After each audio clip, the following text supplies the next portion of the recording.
Testing. Testing. Okay, cool.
Let's see here.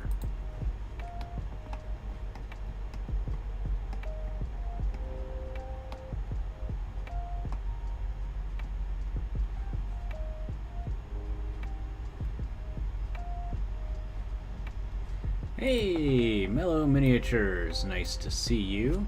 Yeah, this is a very cool ogre. I love that he's using a cannon, like just outright a cannon as like a gun.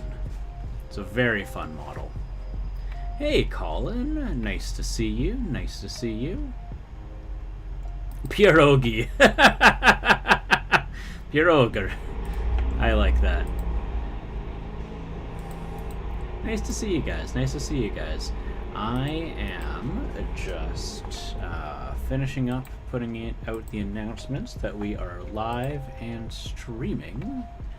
Where is that? There we go.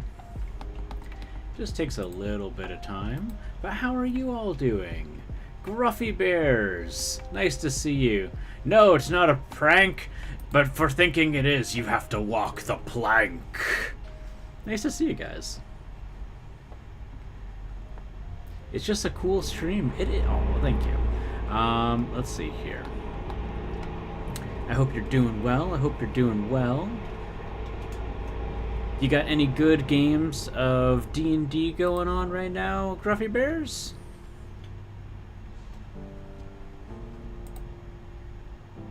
Yeah, I did that one right. Perfect.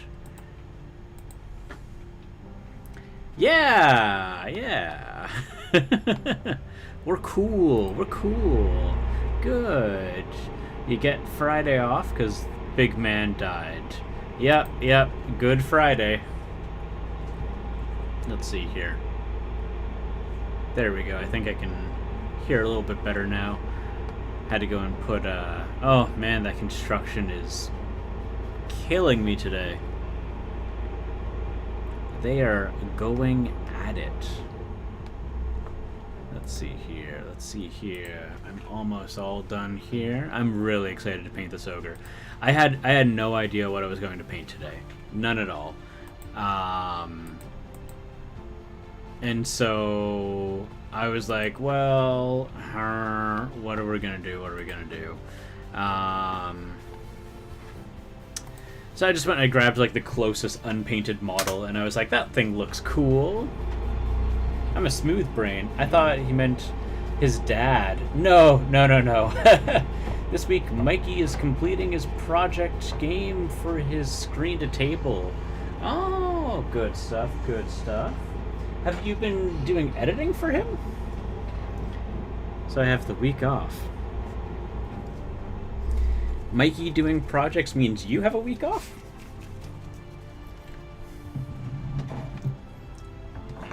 Speaking of which, I'm definitely going to need to look into possibly getting like someone to help me with editing when I finally go and decide to start recording things. I'm using the time to design cool monsters for an upcoming game. Oh, exciting, exciting, exciting. All right. So, without much further ado, let us... Oh man, that is killing me. That construction. Some of the players are playing in his game, so we're taking a wee break. Oh, okay, okay.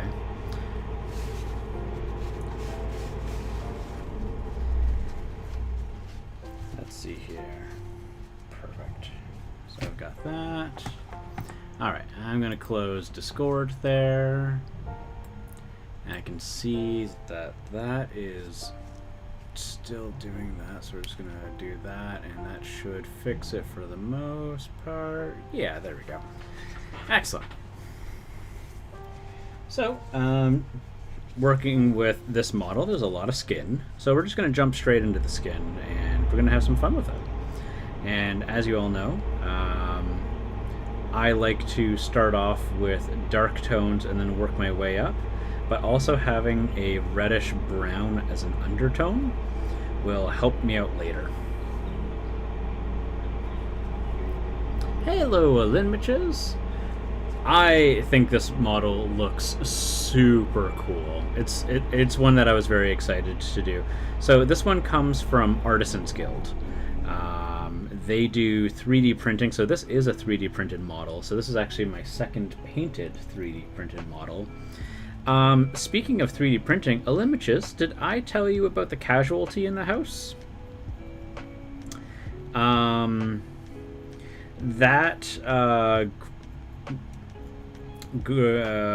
is it? That Greymon project may need to hold off for a little bit. He fell, and his arms and legs exploded off of his body. Yeah. It really gives the idea of like this is an action pose. Like the wind is blowing, he's mid combat. You know, he's even standing on like planks. That's how I plan on dying. Falling and just your leg and arm exploding off of your body. That's brutal, man.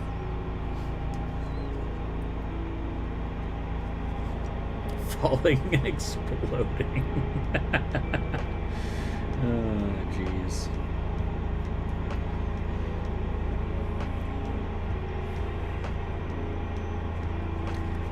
Yeah, no, resin and gravity are like the worst of enemies.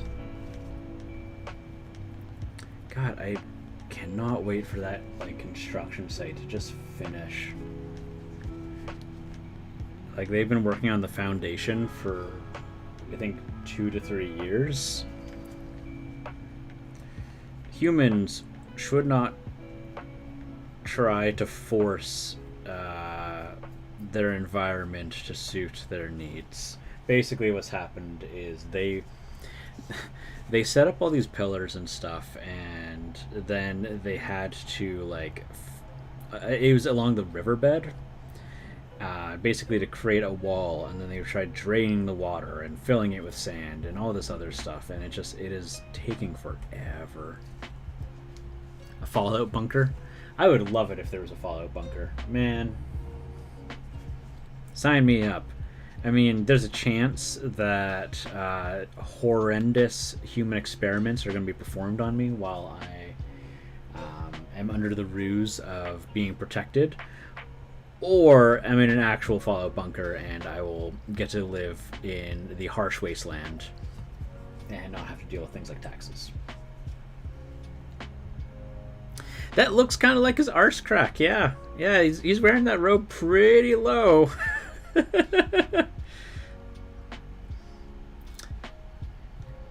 Mikey's not here, so you have to say bum brushing for him. Every time. Mikey has come to know my stream as the stream with mini bums. Bum brushing. Yeah, I never realized how low he had that going.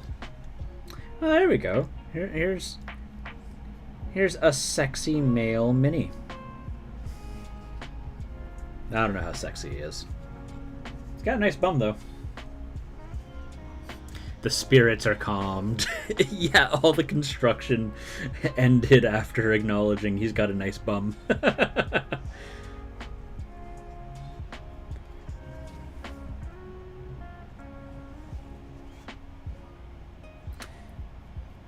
Yeah, what was it? I was working on my giant ape, and he started harassing me about bum brushing, and then I was working, I think, on...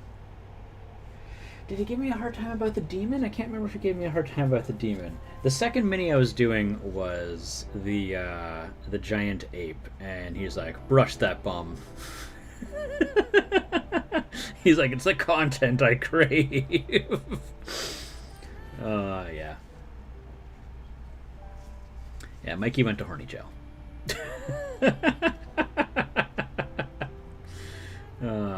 But how's everyone today? How's your guys' days been? Tell me about what's going on. You can see there's some parts where the supports got snapped off, and they were not done flawlessly, which is unfortunate, but you know, that happens. I could have gap filled it if I knew it was there. But instead, I'm just going to try and make it seem like those are like bullet wounds or something. I don't know. Or little scars. I'm not too concerned. It's on the back.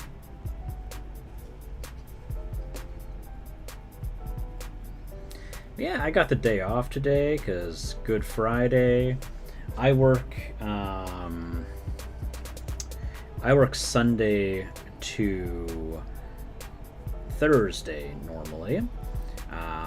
But because I do not work on the actual stat holiday of Good Friday, instead I get to have today off instead. Hello, Ganon!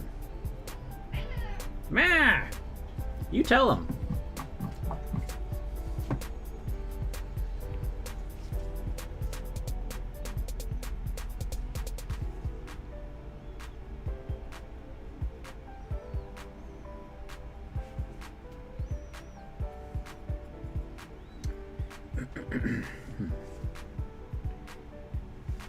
Let's see here.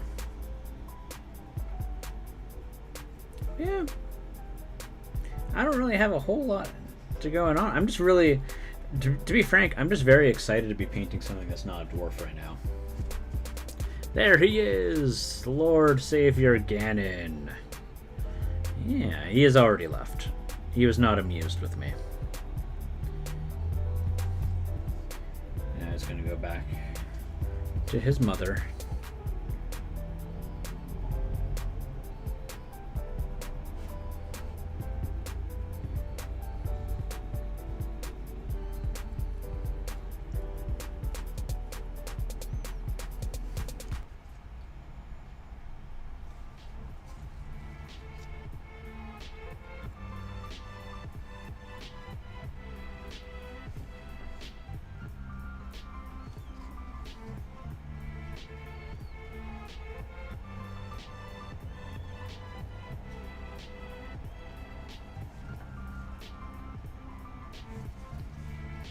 I feel like I should be talking about things right now, but I really just have nothing.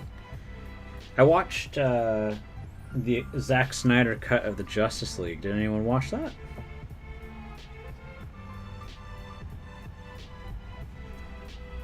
I'm not going to give much spoilers, so all I'll say is 4 hours is too long for a movie. But that last hour was really good. You know, if we want to talk about what made the big difference, Cyborg got more screen time. That was exciting. There was too much slow motion. And that last hour of really, like, I skipped the whole third hour. I was just like, nope, I've seen all this before.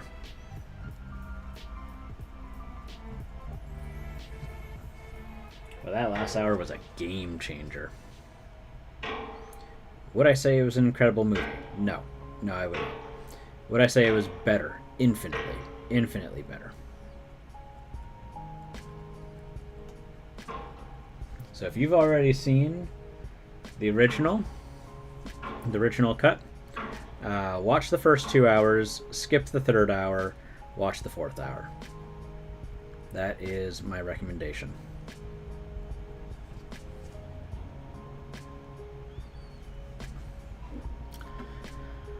I'm also having a quiet week. We're starting some real nice spring weather. Oh, that's exciting. Yeah, Buddy Goblin was saying that the weather was just getting, like, unusually nice, is how he described it.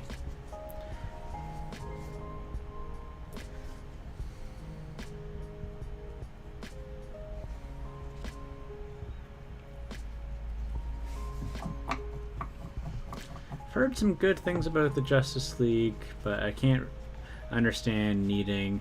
Whoa! Zambies coming in with a rate of 32? Holy heckity heck. Lovely to see you. That's exciting.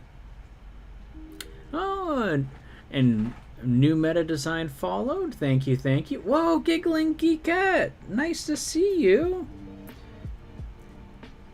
Holy heck. Here, Gruffy, can you give a shout out for Zambies and Giggling Geekette? If you've got your keyboard, if not, I can do it. Holy heck, all these follows. Thank you, Melkinador. Thank you, Giggling Geekette.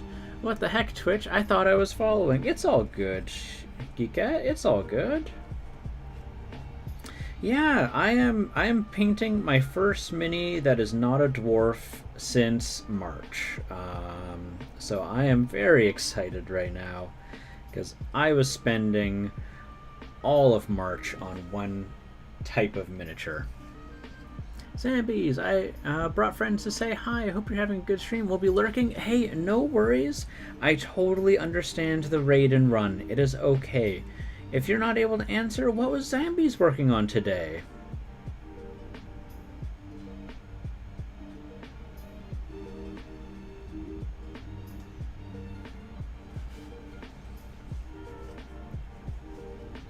Hey, and Trouble? How do I do a shout out?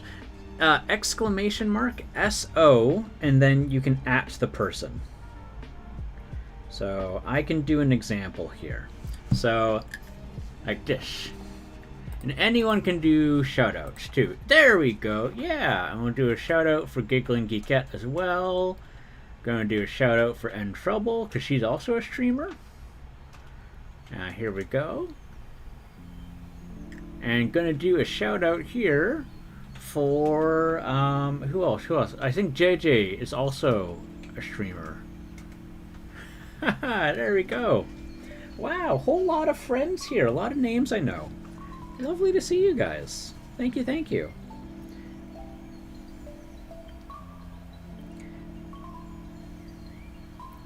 But yeah, right now I am just working on this Artisans Guild mini. They got a lot. They have an interesting variety. I think there's a little too much pinup love going on there, but there's some like really fun models like this. There's a market for pinup models. I understand, but I don't know.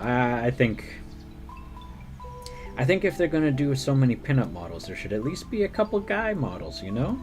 So far, this is the closest. Look at that little crack there. Although he himself maybe not too sexy. But that is a discussion I used to have all the time with people, and be like, oh no, I mean, there could be a little bit more male pinup models. N Trouble has a great source of male pinup models. How did the march go? The march went really, really well. Zoom and enhance on the butt. I will zoom and enhance. using my mighty camera zoom. All right, enough of that. The march went really well. There was, I think, 22 participants across social media platforms. I did a little bit of a muck-up with the raffle, but, I just resolved it by, doing more raffle draws. So there was 4 winners instead of the planned 2, And yeah, things went well. People had fun. Some people didn't know that they were in a raffle. So apparently I need to get better at announcing the rules for my giveaways. Kingdom Death recently released their male pinups, and you've been enjoying painting those. That's excellent. I'm happy to hear that.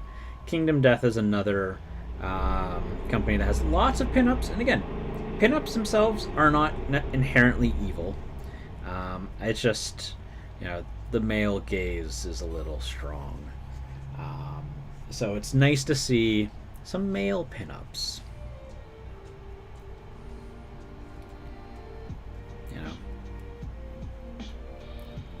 Just make the gap a little less intense. Hi. So yeah, me and N Trouble have had that discussion thoroughly.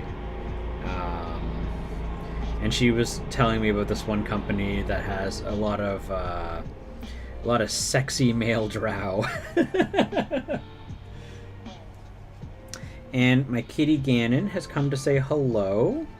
Give me a second. I'm going to go close the door, and I will give Ganon some screen time. You guys can meet Lord Ganon.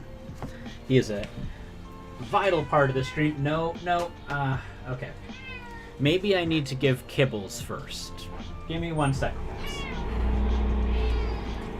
Okay, yeah, we will do Kibbles.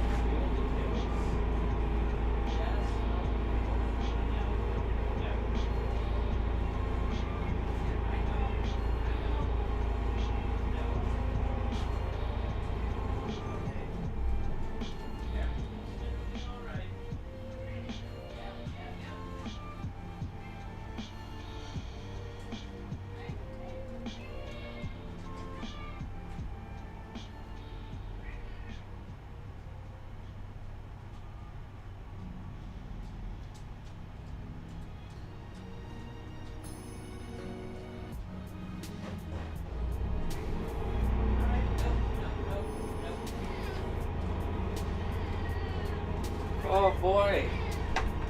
Feeding time. Alright. Yes, I know. Yes, I know. Okay, so we'll let him feed, and then we will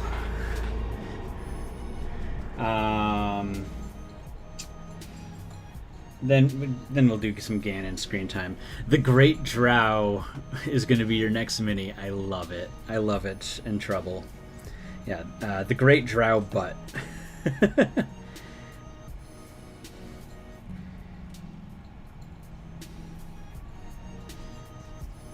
Alrighty. So Zambies was doing some illustrating. What was Zambi illustrating?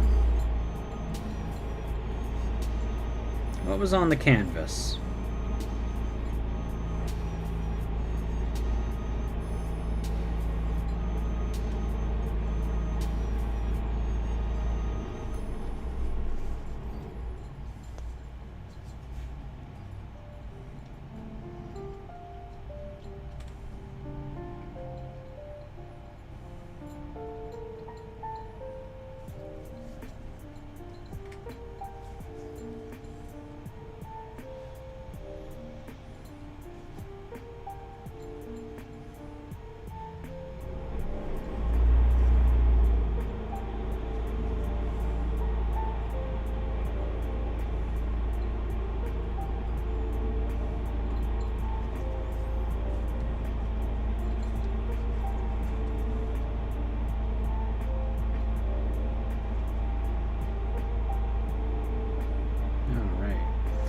is that? Is that a support in there? That looks a little weird. See, there's that little pole inside that ring there, if you guys can see that. I don't know what that's about. Alright.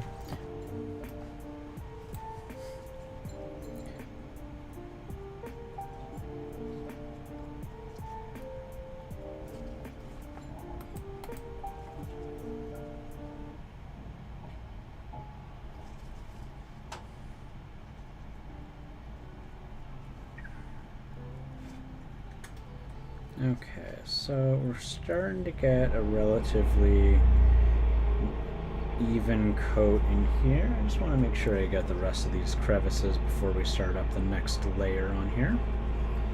I'm seeing there's lots of places I missed, and I would rather overbrush. I am so sorry about the construction right now, guys. Can I just apologize for the construction? It's terrible. It is so bad.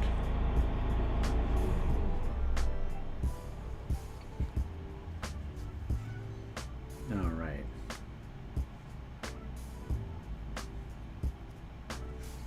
Alright, Gannon, you done eating?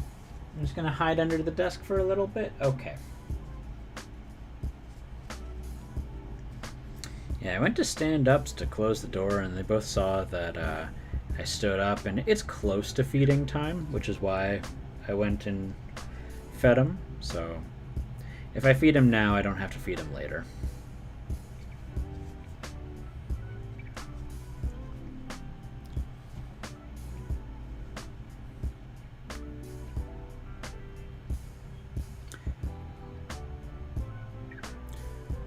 What's the great butt male drow?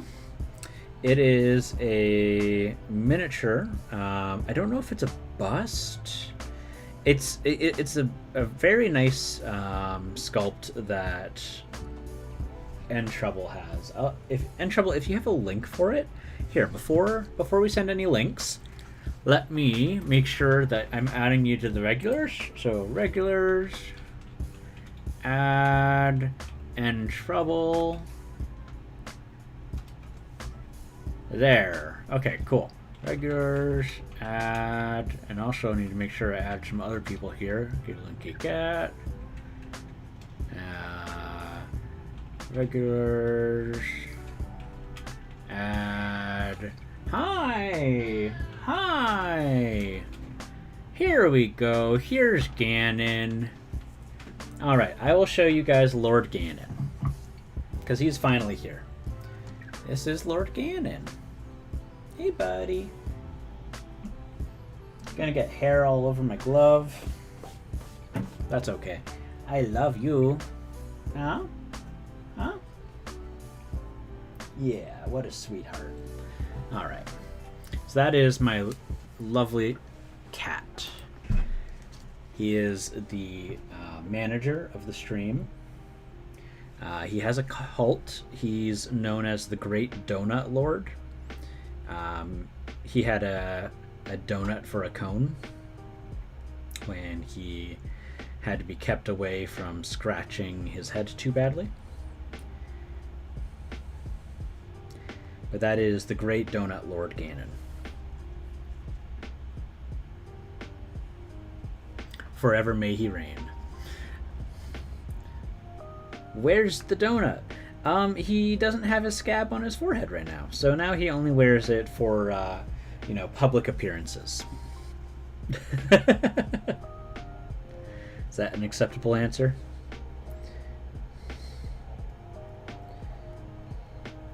Yeah, in my Discord server, which you guys are welcome to join, I just enter the command !Discord, and you'll get a link to the server. But yeah, in there is a emoji for Ganon, the Great Donut Lord. If I accepted affiliate, it would definitely be a command or an emoji here, but I chose not to accept affiliate because I don't want to push ads on people. The ads are a real bummer. So instead, this is an ad-free stream. Oh, are those pants? Is that a pant leg? I can't tell. Well, we're going to do it a dark brown color for now. And if it's a pant leg, then we'll deal with it there and then. I don't think that's a pant leg. Considering that this is all muscle here and he just seems to be wearing a loincloth, I don't think that is a pant leg.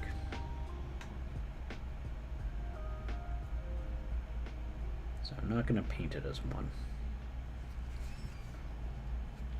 The donut was super cute. Yeah, no, he's doing much better. It just sometimes he'll scratch a little too hard when he's itching his ears, and he'll cut himself, and then it'll scab up, and then it'll get itchy, and so he scratches it even more, and it just gets worse and worse. So then he gets the donut. It happens sometimes. Luckily, not too often. Luckily, not too often. I'm just gonna keep doing these here. Just want to make sure we don't miss anything.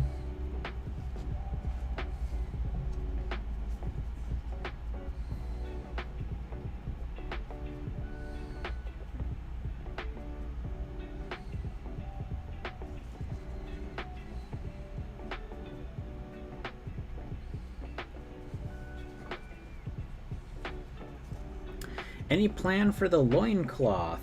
Nothing yet. No, I'm kind of just winging it with this one. I'll be honest. There's no color theory has been done. I know that I want him to have a red, like a classic red pirate headband. What is that called? Bandana. That's what it's called. No, yeah, I'm going pretty laid back with this one. I'm just gonna have fun with this. It reminds me, so the pirate theme. I don't know how many people, and I know this like ages myself. I don't know how many people grew up with a Super Nintendo, but I was a little kid when the Super Nintendo first came out, and my favorite game of all time was Donkey Kong Country 2, where there was all of the pirate crocodile people. The Kremlings is what they were called. And so whenever I look at this guy, the theme song just comes to my head. What is it? It's like da da da da da da da da da da da da da,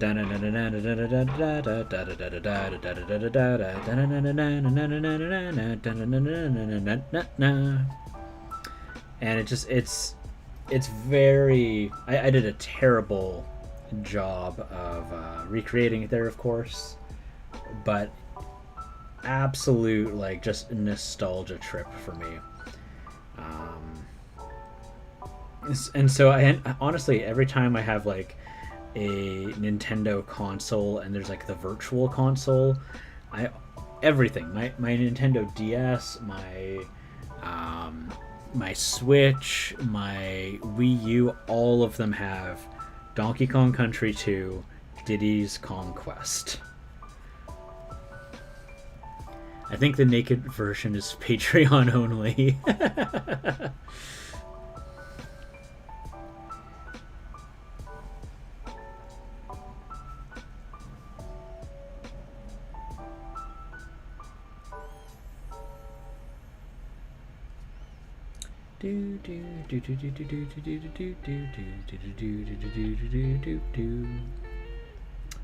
Ah, so good. I think it's called Gangplank Galleon. That's either the name of the level or that's the name of the song. I tell you, that game had such good music. The composer for Rare is just a master.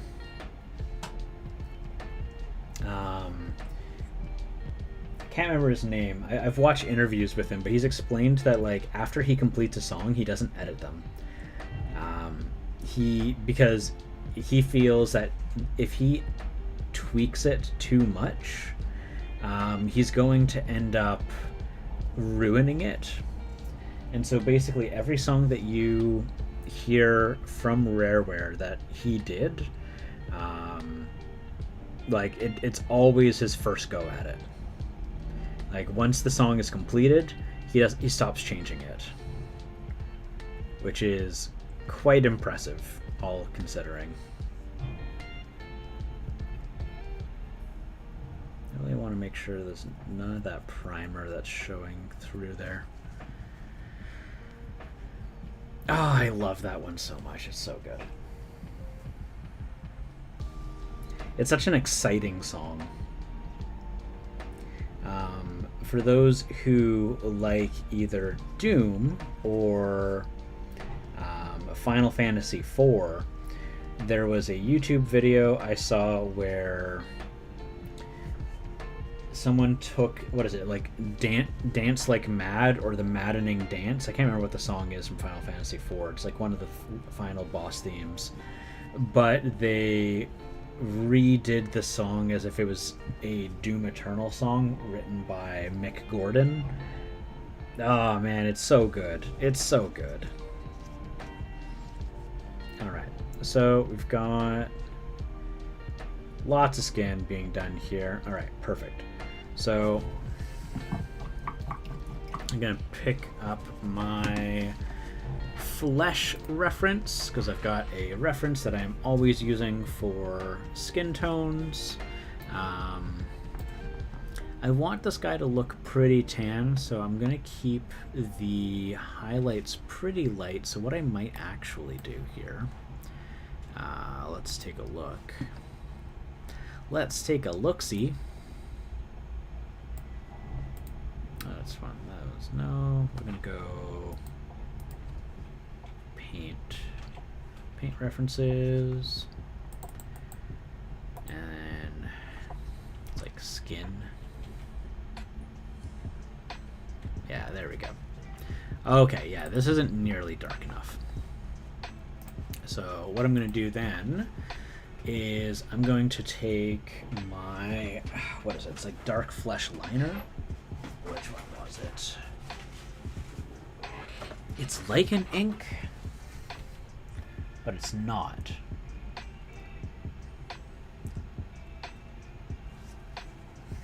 Because I've got my flesh ink from Vallejo. I could potentially use that. That's not the one that I usually use. Which is the one that I usually use?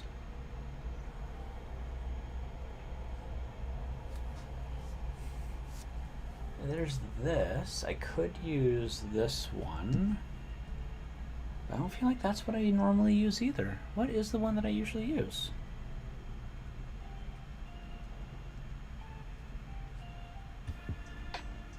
Huh.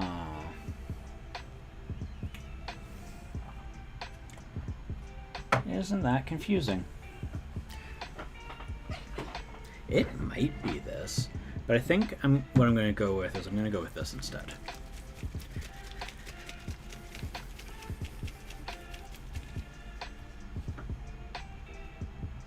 No, you know what? We're going to take that ink, but we're going to mix it with something even darker. Actually, I think what I might just do is I might go with a sepia. But the sound does have a nice, like, fleshiness to it.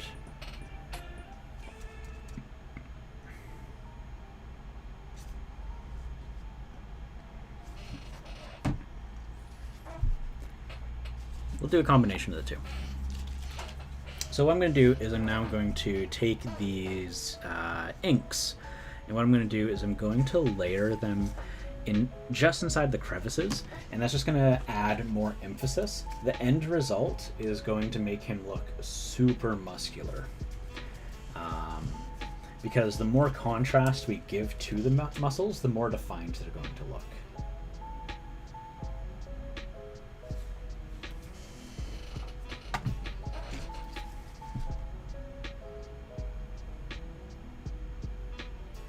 And the reason why we use inks is because they're transparent. So we're going to go in here and we're going to paint over most of this. We just want this in here, so it's not going to look great in the beginning. In fact, it's going to look pretty bad. But that's okay. That's just part of the process.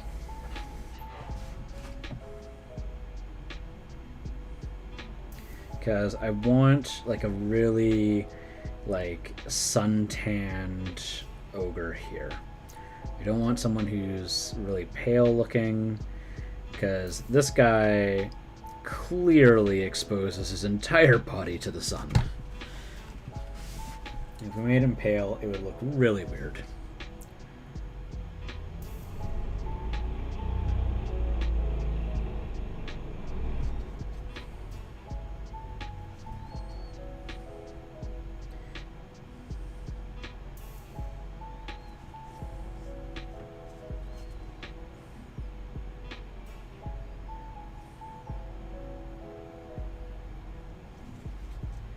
So yeah, this is going to do two things for us.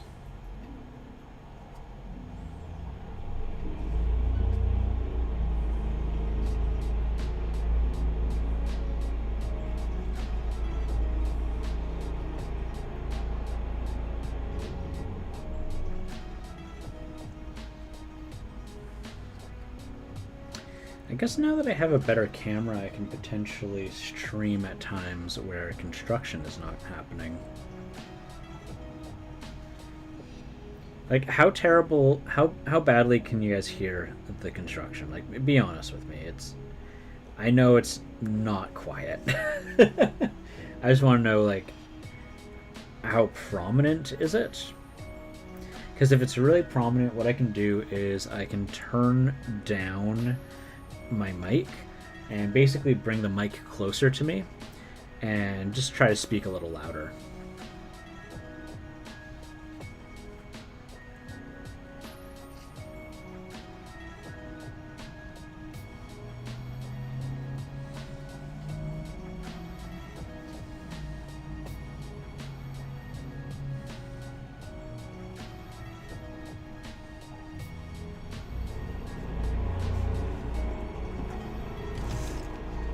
I'm just going to start it preemptively because that's terrible. Just terrible.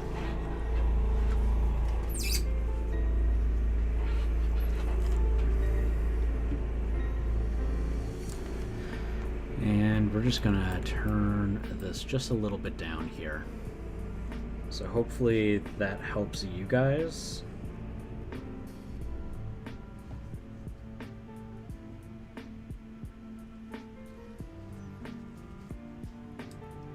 Let me know if that helps.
Alright, so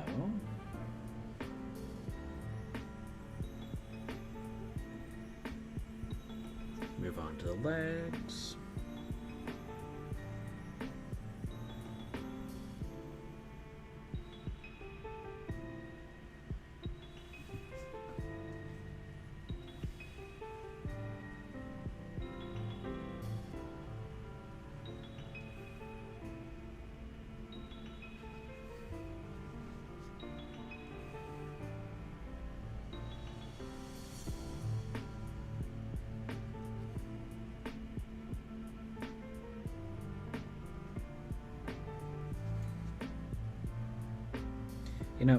the first instinct is to make this a really tough bad guy, but I actually like the idea of him being a good guy more. Like maybe a party of adventurers encounters him, and they're able to recruit him if they help him, you know, in his treasure hunting exploration.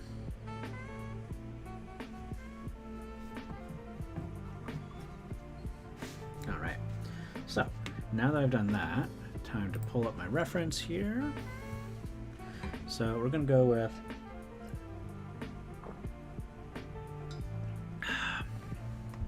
it's like a very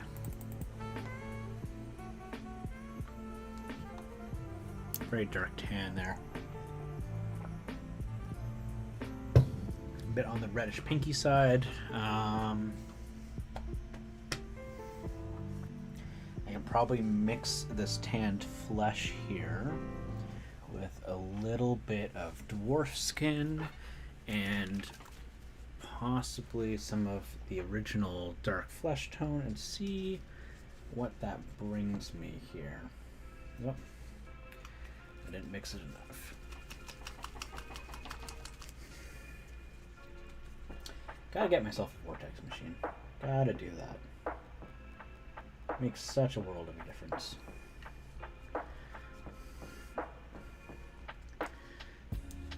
Yeah, he'd be great. Who needs the ship when you've got him, right? Yeah, just bring him.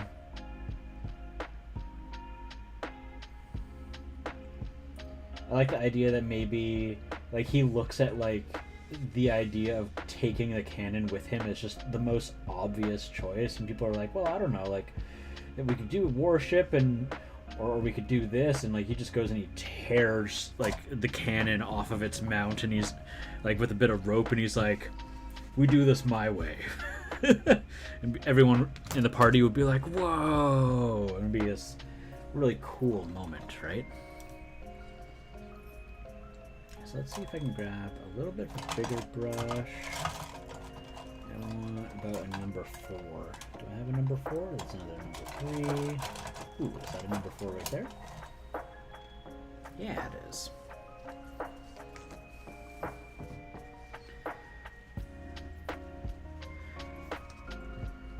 That is insane. That is insane. Yeah, that's wicked. Yeah, he does that. Oh, my God. That's wet, and that's going to make me slip up. Try that part off.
This tiny little tip here. I need that to go away. There we go. It's a decisive amount of damage. I mean, it sounds about right, like, because realistically, let's talk about it. Like, cannons, you get hit with a cannon, I expect you to explode. Like, if you take a direct shot from a cannon, like, whatever it hits goes down.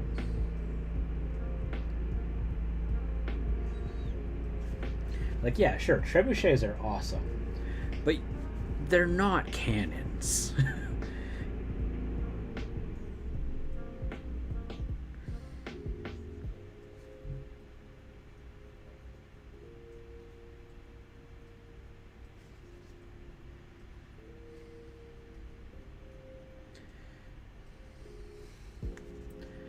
Solid ball. The ogre could also fire a couple of bags of ball bearings and scatter. Oh yeah, like a shotgun, basically.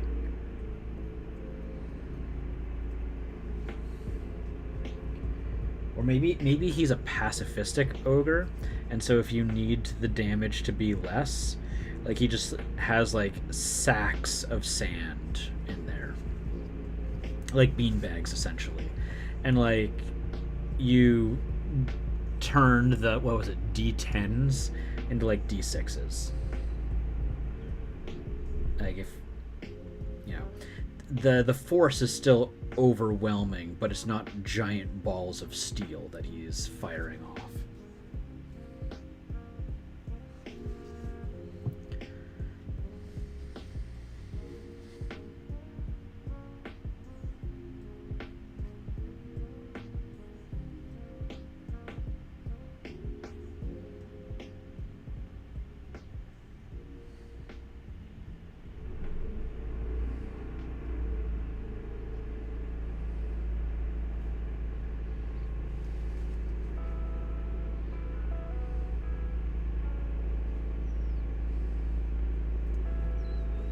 Just rupture your organs with air pressure.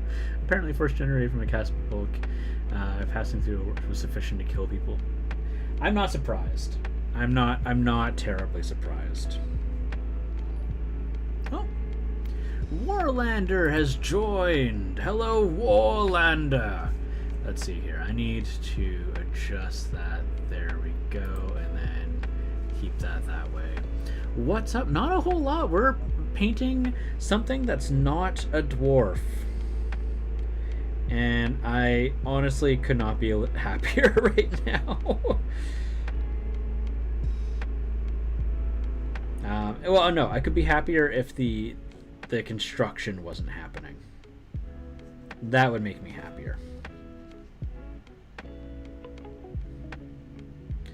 Yeah, we were just talking about having a really cool ogre with a cannon in a D&D game.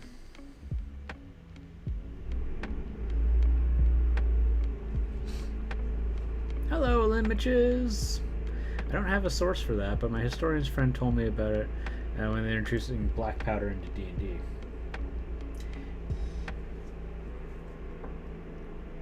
Well, because, like, it's not just the air passing by from the cannonball. It's also the fact, too, that, like, when the cannonball hits your ship and penetrates through it, it's creating a significant amount of, like, change in the air pressure, too, right?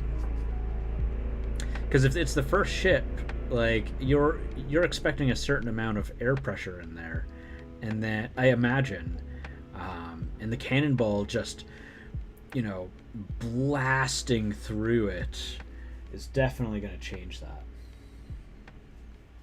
Lead belchers are great in Warhammer Fantasy Battle and some of my favorite in the other Ogre Kingdom units. I'm going to paint this bum.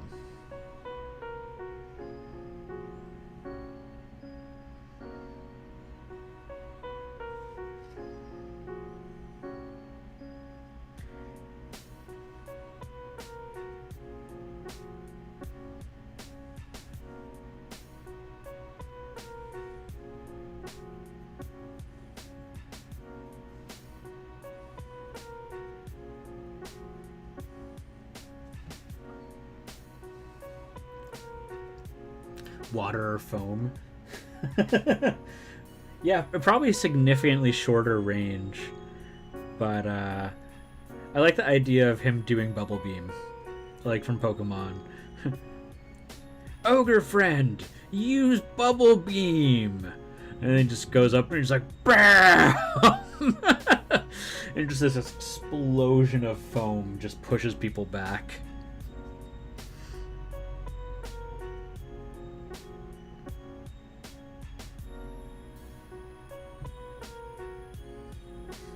Honestly, when you see the tea bags that are used as non-lethal weapons, they're significantly less lethal than rubber bullets. Rubber bullets can still be lethal, but they're like little tea bags. Like they are firing teabag size objects, and that is what like, you know, shotgun beanbags are. Not like the grenade launcher beanbags that gets used by riot gear, but I remember watching a thing about it when I was a kid, and like it was just an interview. People were like, "That's horrifying."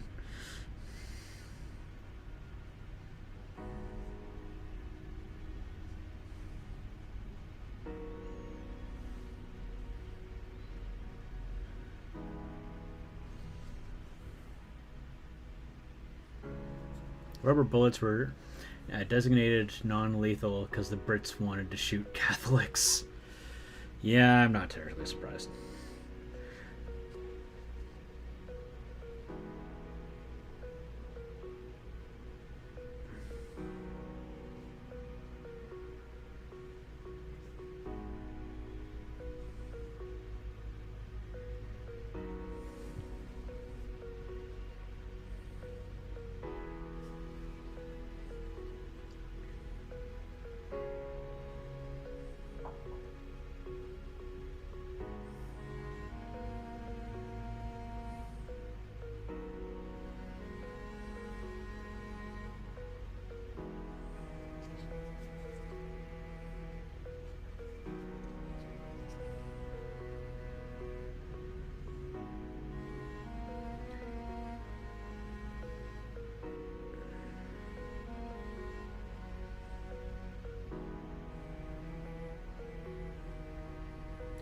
I will say though, over on the Isles, your guys is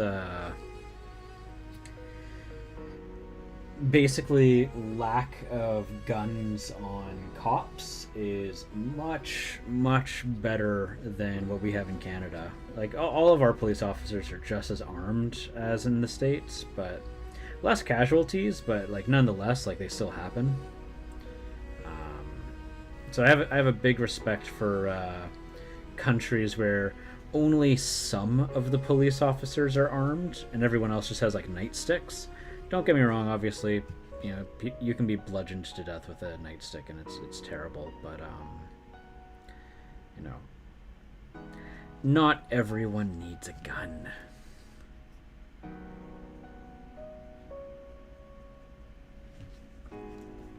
Yeah, the guards aren't armed because of the British occupation. Could use a cannon to rocket jump. Ooh, I like that. If you're making a boss battle out of them. Hey, Buddy Minis! Nice to see you. Nice to see you.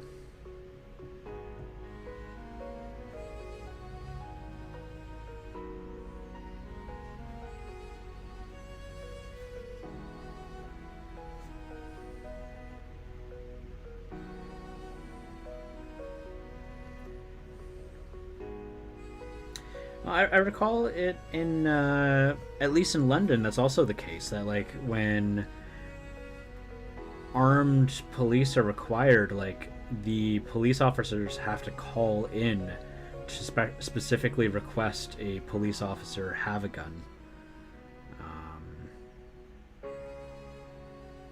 Show up. Or is that not the case? Was I misinformed?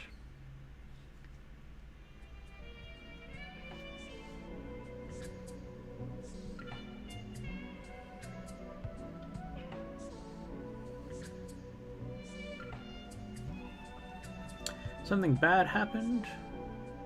What's bad that happened there, buddy? I don't know about London, actually.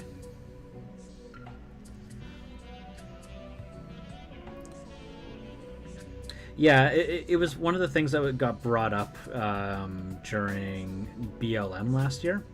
It was basically just like, why do all the police officers have guns? Like, let's look at some of these other countries where this is how they operate and things work out okay and there aren't casualties. Like, because they were just bringing up examples of alternatives that police units can, like how they can be formed instead of just like everyone has a gun and shoots people to death. The States is atrocious. It is an absolute mess with how their gun control is. my apologies for anyone who's upset by my opinion on that.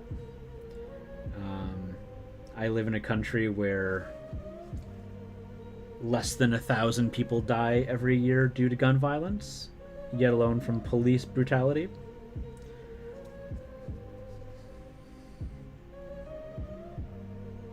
Where there isn't over 100 school shootings every year, you know? So I hope no one's offended by that. Because I will tell you about the facts. I look this stuff up. With detectives, I think it depends on the country. In the States, obviously, they're allowed guns. But I believe...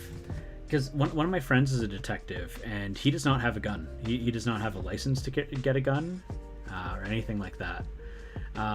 Buddy... I spilled my ARRRGH on street. Oh, I'm so sorry to hear that there, ARRRGH. In Ireland, there's an armed response unit whose whole job is to be the people with firearms, and the guard detectives also carry firearms. Okay. But then I got one on Element Games, and the dwarf starter set fell into the basket, and I purchased it. Dwarves. What if I started with people? But yeah, no, I mean, like, unfortunately, and I do say this is unfortunate because, in Canada, there are casualties from armed officers.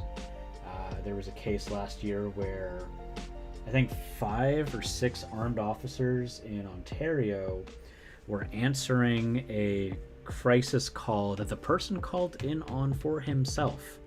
He had schizophrenia, and he was having an episode, and he knew that it was possible that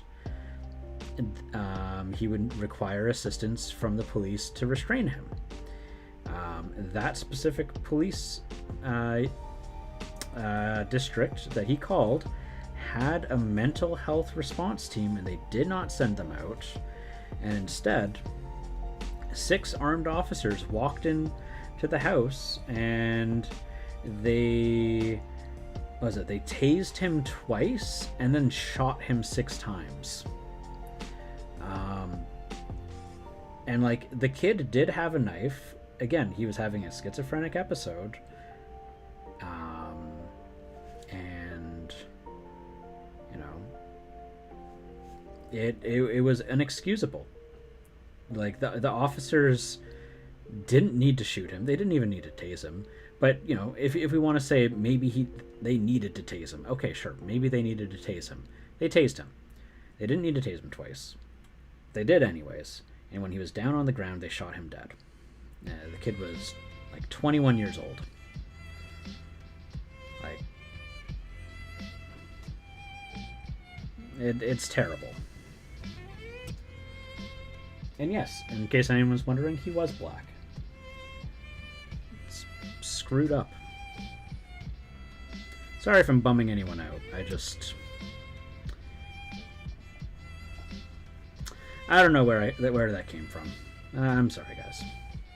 I try to make this as a place to relax and escape all of the things that are troubling us, and here I am talking about that.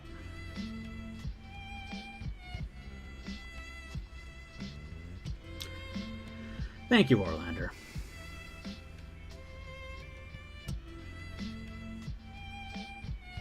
Buddy, that is not at all the case. That is 100% not the case. I'm gonna be frank with you.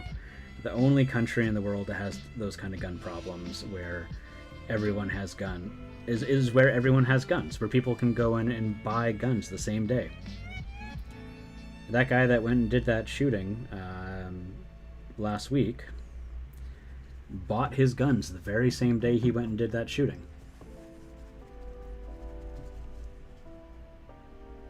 So no, that is completely inaccurate.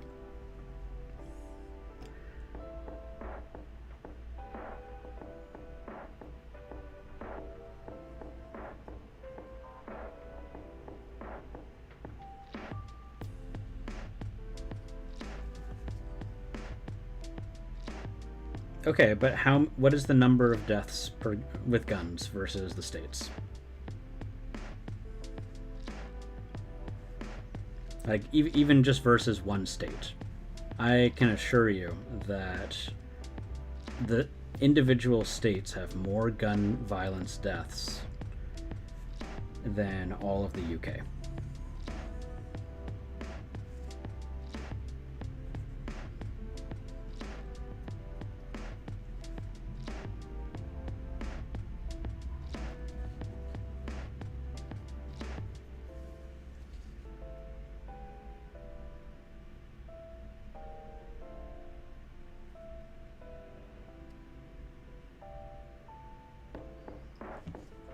But the police don't necessarily have to be armed.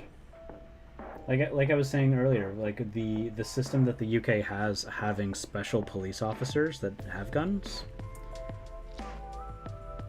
Like the average police officer is not armed with a gun in the UK.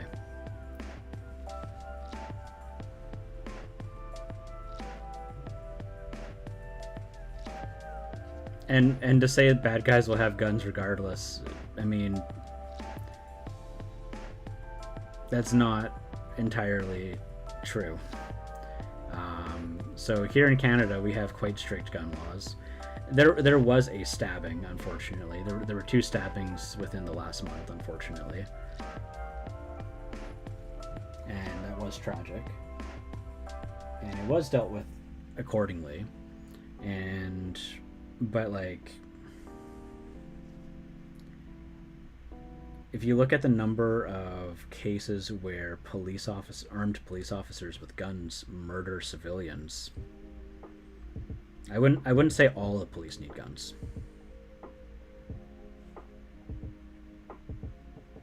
And I think there needs to be more, just basically training of, de-escalate. De-escalation is key. I'm not saying that no officer should have guns. I just want to make that clear.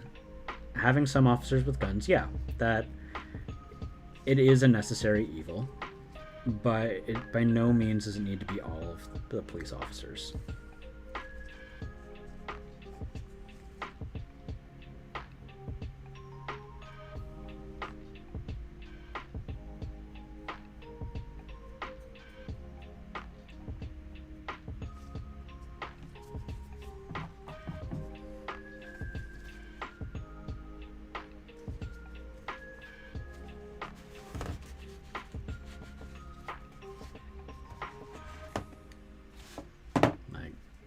Just the cases of police violence and murdered civilians due to police brutality is, speaks for itself. There's a lot of innocent people that die at the hands of police officers.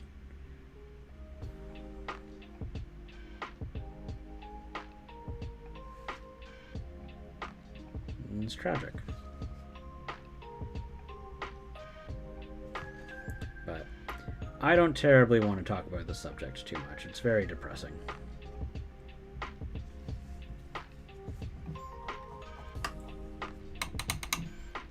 No, exactly. And that's the whole reason why people want more community funding, right? Because the more community-based funding there is, the less likely that there is going to be cases where people feel the need to commit crimes, because the need to commit those crimes comes from desperation, a lack of finances, homelessness. It comes from a lot of places, right? Hey, Lucky, nice to see you.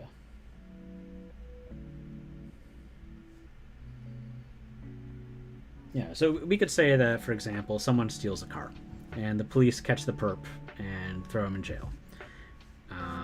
The police would say that they solved the problem, but when that guy comes out and he steals another car, they're just delaying the problem. But community-funded services that could help rehabilitate that person, make sure that they have the resources that they need so they don't feel the need to steal cars, right? That solves the problem. Not throwing perps in jail, not returning the stolen cars. It's the addressing the base and cause of the issue.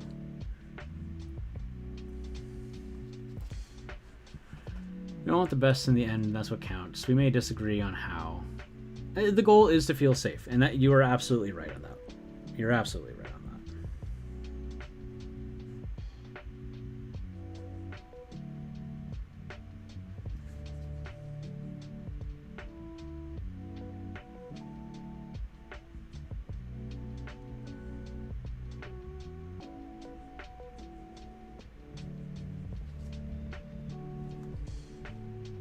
From how little I've traveled the world, the impression I get is most people want to live quiet, peaceful lives.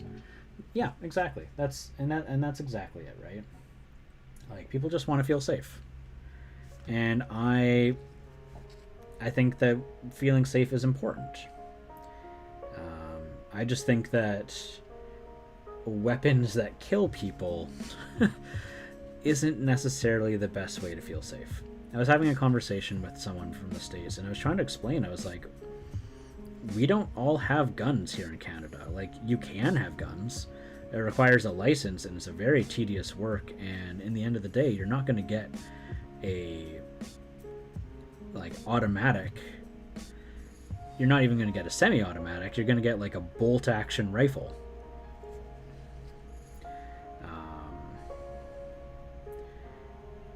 And, like, guns make most Canadians feel nervous. Like, if there's somebody who's got a gun holstered on their hip, no one feels safe here in Canada. You know, guns are for gun ranges. Guns are for hunting.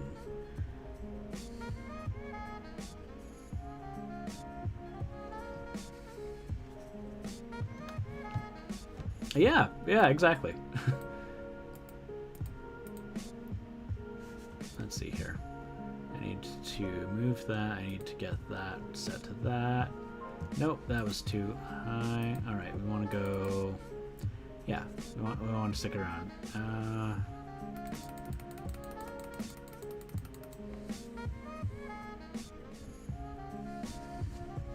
Yeah, Canadians are skittish. We like our gun when we're hunting food. We don't like our guns inside our coffee shops.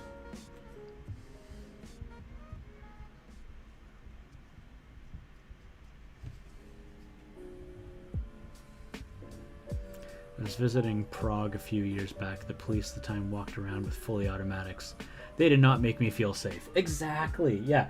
Yeah, when you see, like, the law enforcement with fully automatics, I feel like I'm about to crap my pants.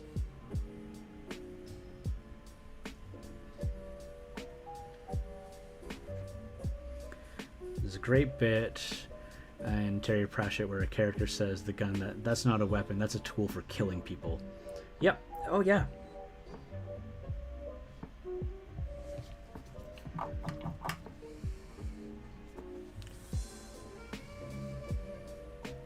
I need to shoot 100 criminals in 15 seconds.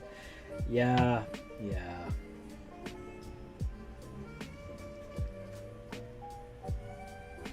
Well, and there's a case to be made too when, like, the government is arming their, you know, patrol teams with automatics. Like, when you see coups happen from, like, the military in certain countries where, like, the government gets overthrown, certainly not with pistols that is happening.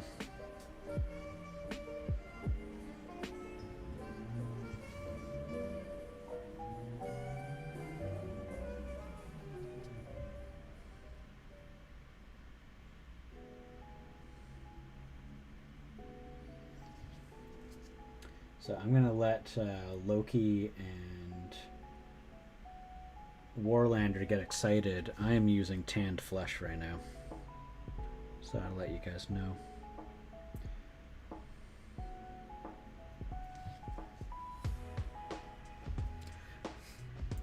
What's the 30, 40 wild hogs? Oh god, yeah.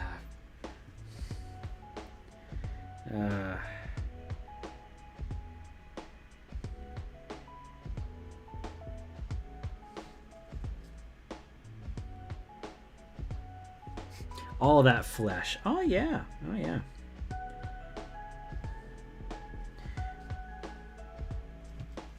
I've gotten a lot more comfortable with painting skin. Like, I've done all this in an hour. Like, I started fresh with this guy.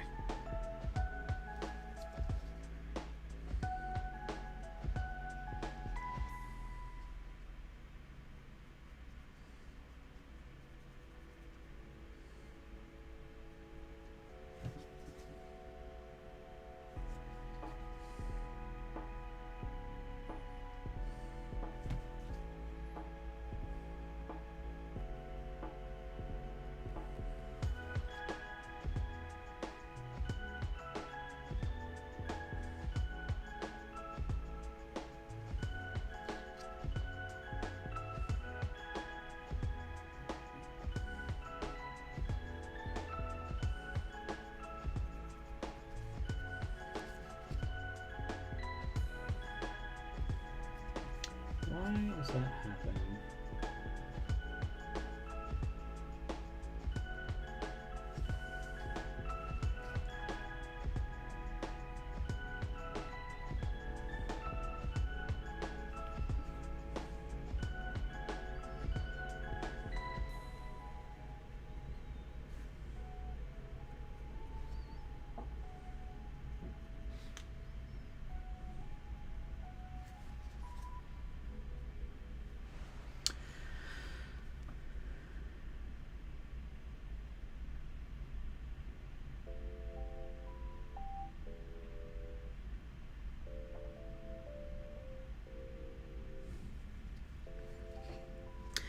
I'm gonna say I don't know any of this Terry Pratchett stuff.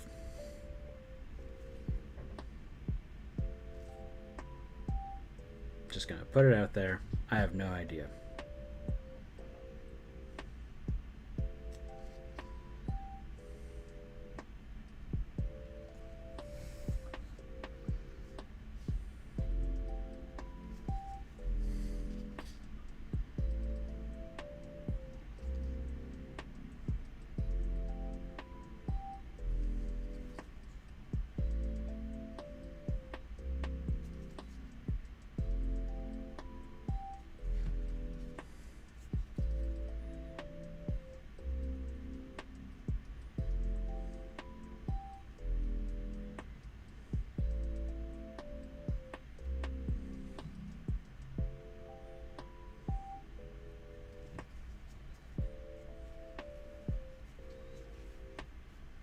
Your favorite series?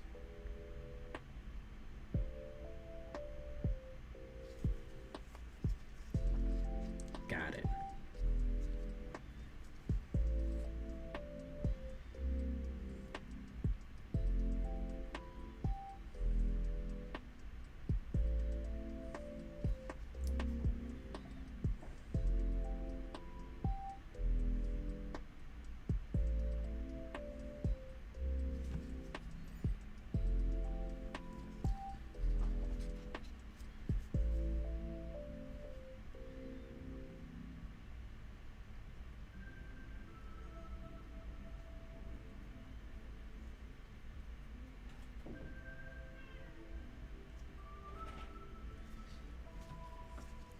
Alright, so I've got this guy, and he's pretty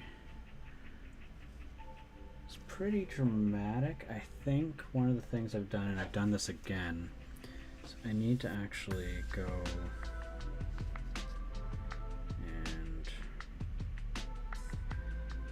just on the top parts, because the top parts aren't going to be that dark. And I do this every time. So I get very shy, and I don't want to over brush it.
Yeah, sorry if I made anyone feel uncomfortable earlier when I was getting a little heated.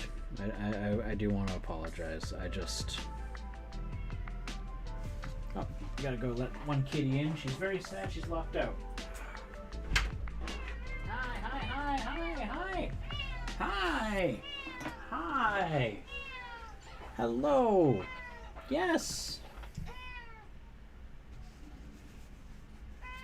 Sorry I locked you out. As I was saying, I'm just I'm tired of hearing about people get killed by police officers, frankly. And I think that exploring the option of de-weaponizing law enforcement is something that should be taken into consideration. And I keep hearing about, well, what about fighting the bad guys? And frankly,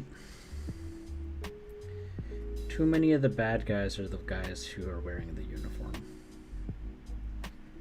And I'm not going to say something like all ACAB or anything like that, because I don't think that's the case. I think there are plenty of good officers. But there's the phrase of one bad apple ruins a barrel. And that is more than the case with law enforcement, where a couple of bad racists get to join the police, they get handed a badge and a gun, and they get told they're the law, and they take it way too far. And there's a lot of kids out there who are orphans because of police officers. And frankly, it's bullshit.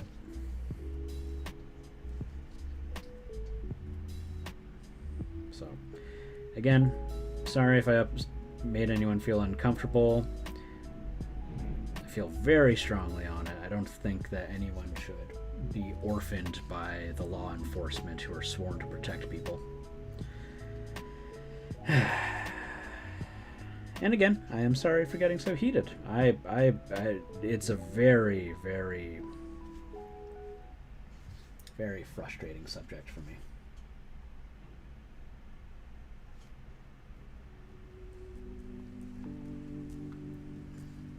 I nearly finished 2 models today. All the characters except for the riders are nearly done now. Well, that's exciting. Yeah, Zelda's very cute right now. She is just sitting in the doorway.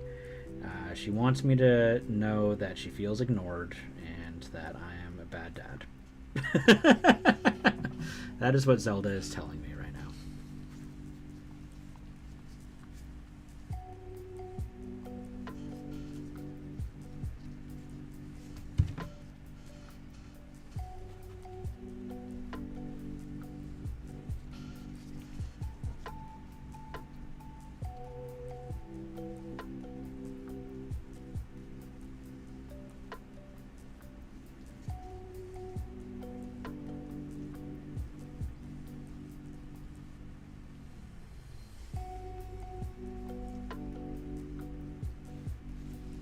Alright, so I think with that, I'm going to start painting some of the other stuff now, besides the flesh, and I'm gonna see where that takes me.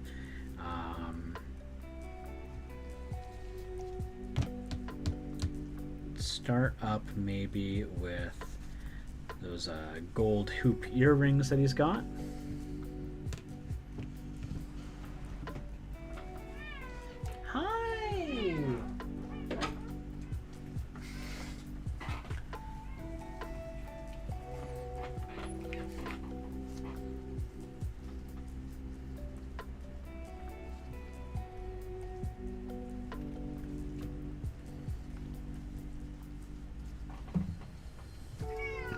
Hi.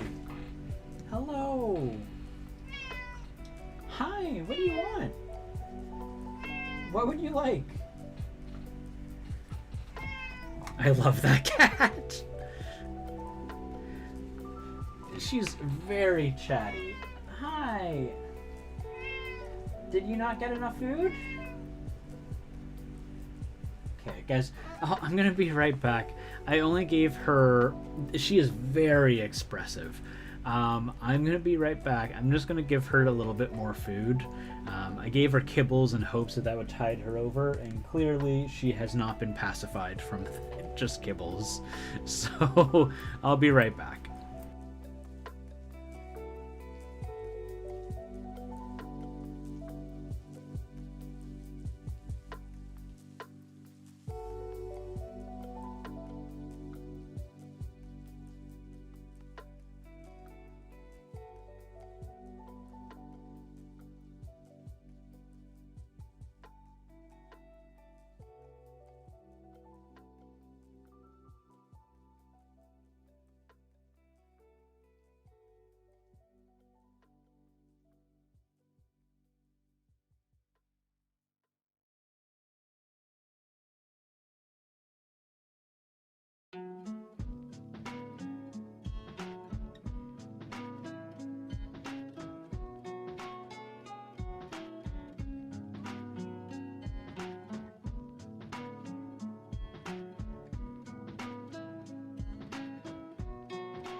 And back.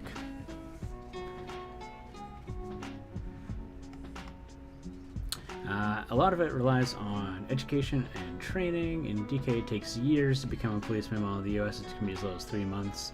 Important policemen to be armed, but they don't need automatic weapons. They also should never reach for the gun at the beginning of the first encounter. This is all very true. And there's been some realizations that have come to light of some of the training programs that police get put under, and like some of them are like, you are killers, you need to be killers, and it's like, holy heck, it's no wonder that police brutality happens when you have, you know, people going in and doing seminars in police stations trying to encourage them to become murderers. I mean, things are bad everywhere, but things are just insane in the States.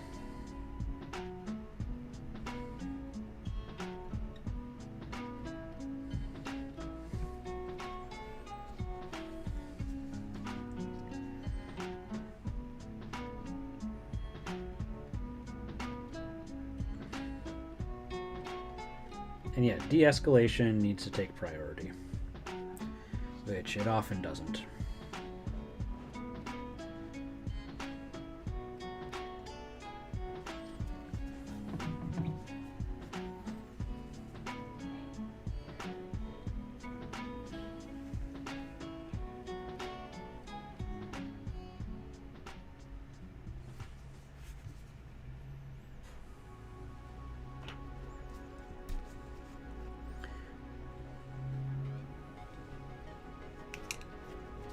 Well, that's the thing. In the States, they're supposed to de-escalate first, too. Here in Canada, they get taught to de-escalate, and it takes over a year to be a police officer. But we still have those cases of manslaughter by a police officer, right?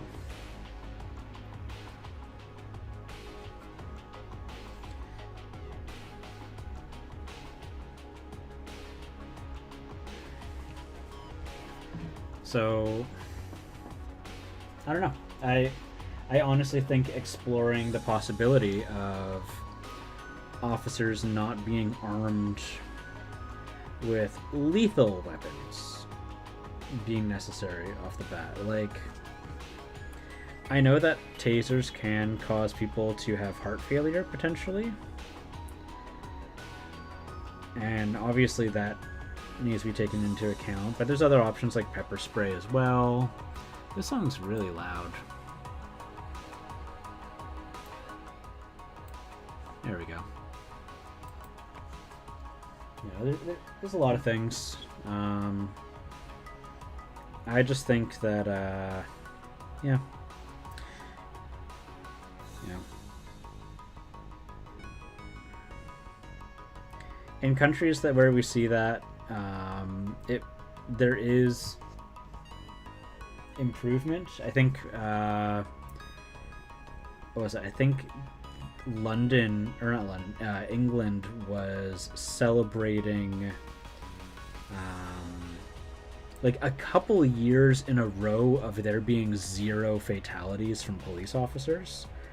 Now again, they don't face nearly as many cases against armed you know, assailants, but that's something, right? Like,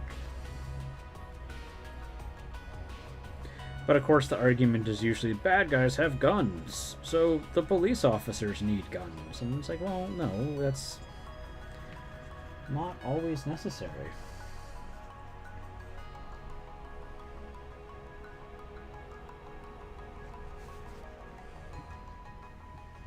But there's so many levels to it, right?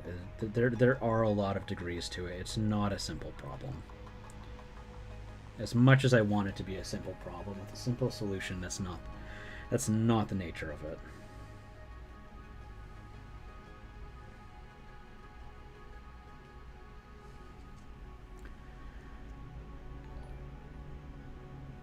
Hey, thanks, Wargas, for the follow. Ordinary English police officers don't carry weapons. They call in special squads to react. Yep, exactly. Yep. That's what I'm referring to. Like, and I think that is a very fascinating system, and I think it has shown itself to be effective.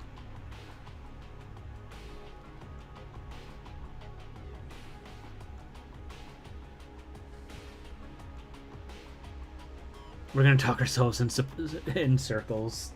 Yeah, because we brought that subject up, that part of it there. I don't know. Somebody bring in another subject. I don't mind having this conversation, and I especially don't mind having it in private. I don't want to get worked up into a heated, because I was very frustrated earlier, and that's not how I necessarily want the stream to be today.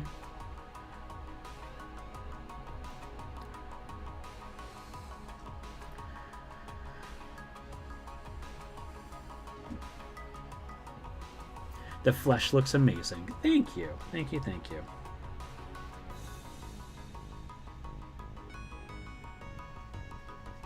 Mounted Combat in 5th edition. Alright, Mounted Combat 5e. Let's go. What are you thinking? Oh, hello, Mr. Altier. Thank you for the follow.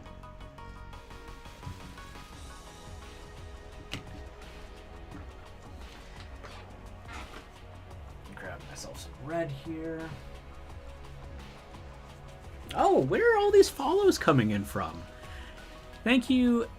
I don't know how to pronounce that. M1's fifth dinosaurs. I'm pretty sure we're going to update channel chat rules to be only politics and religion, please. Hey, Dungeon Journeyman. Nice to see you. Nice to see you. Apparently, there's a sage advice podcast where Crawford says, "Don't do it." What? Why? Yeah, okay. The fact that the Cavalier has so few, like mount-related things, I found greatly confusing. And like, you know, I get that it's for the fact that Valkyrie 115, thank you for the follow there. I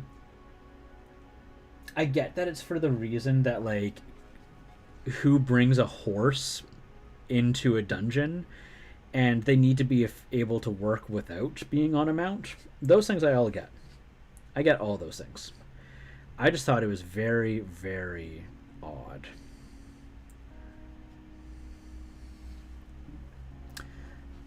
Two, three. Yeah, I don't know where all these are coming from. Oh, want to be famous. Ugh. Gruffy, can you kill those? Can you kill those bots? Where are all those bots coming from? Oh my god.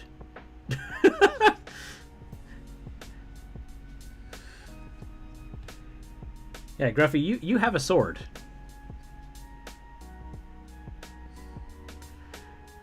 Cheers for hitting the big follows jackpot. All right, here we go. I'm gonna start murdering these bots. Oh, there we go. Perfect.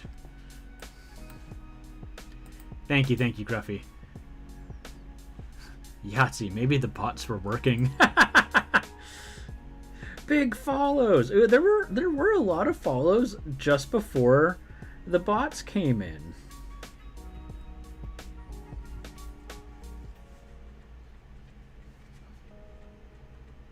So weird. My mod sword has tasted bot oil. That it has.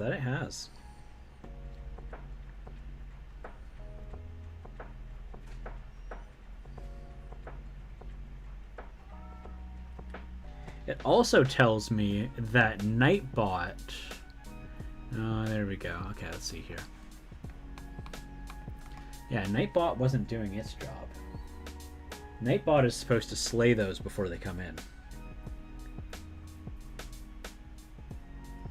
Because it's been timing everybody else out.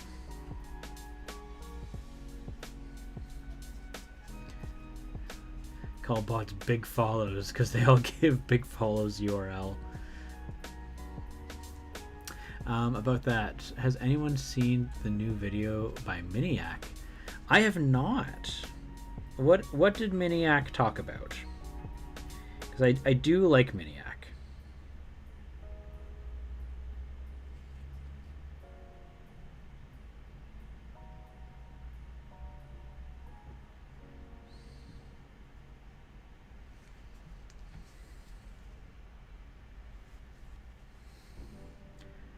Miniac OnlyFans? Oh gosh. Yeah, that sounds like something he would joke about. Nice. Oh, okay, I'm guessing he just put it up today. Love it.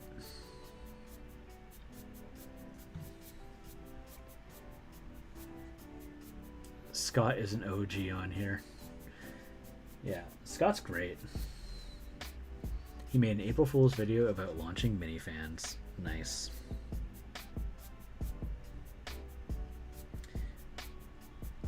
I really appreciated Warlord Games' April Fool's video that Warlander shared earlier. Let's see here. Let's grab a gnarly brush here because I'm going to have to put it in. It's a bit graphic and YouTube might take it down. Really? Oh, I should probably go check it out before it gets taken down. I'll do that first thing after this.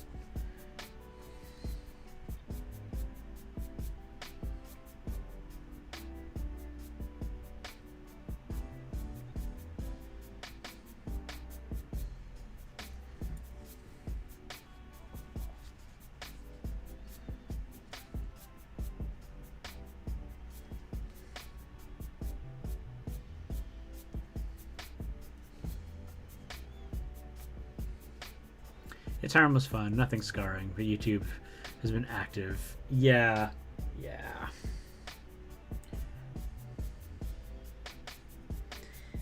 I'm guessing it was just a little a selection of models that are a little suggestive, we'll say. Hi, is boss. Hey, Mango Smasher, nice to see you. Can someone type in exclamation mark SO Mango Smasher? Give Mango Smasher a shout out here. Lovely to see you. And the Dungeon Journeyman didn't get one either. Here we go. I'll help out with this here. So we got one for Mango Smasher, and we got one for the Dungeon Journeyman. There we go. Nice to see you. Nice to see you. Man, this stream has been active today.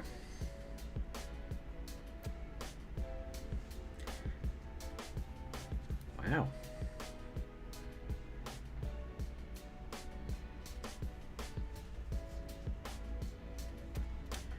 Hey, no worries. I don't want. I don't forget about you. I did forget.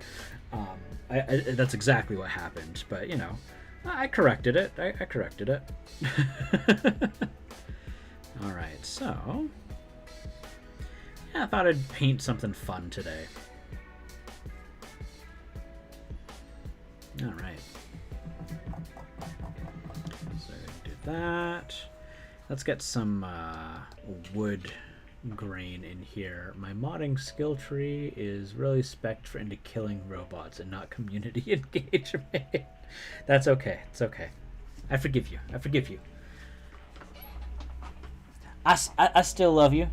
All right. Let's see here. Let's get a gold and yellow for them teeth, or a heavy ochre, I guess. Cool.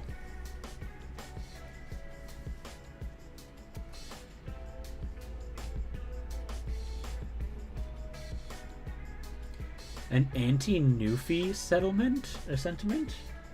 What's this? Is Sword and Steel from Newfoundland? I don't know who Sword and Steel is.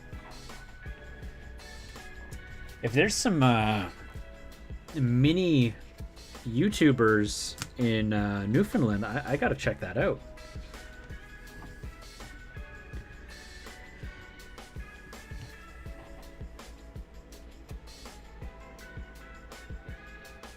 I love Newfies. Your stream party DPS and not star party support. What is Newfie? Newfie is people from Newfoundland. That's what you call someone from there. It's from the province of Newfoundland in Canada.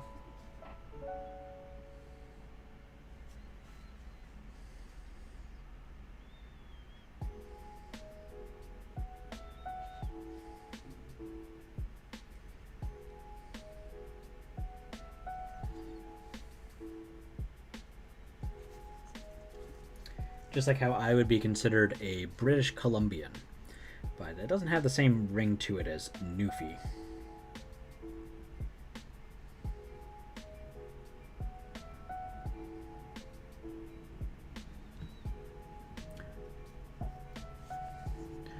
What's wrong with old Finland?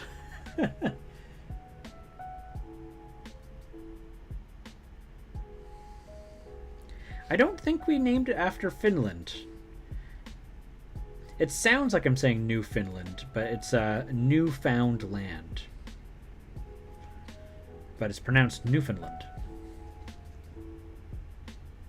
Which, wow, that does sound like Finland. Never realized that.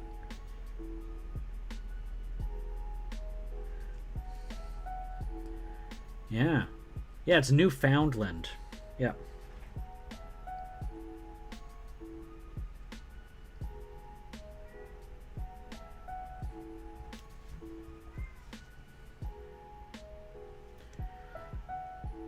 They found some new land. Yeah, that's pretty much. You can talk now. Were you not able to type earlier, Mango Smasher? I was having an issue with that before on, I can't remember whose stream it was, but I tried typing and the text box wouldn't let me type. Well, sorry to hear that. Glad that you're able to engage with us now. Nope was live.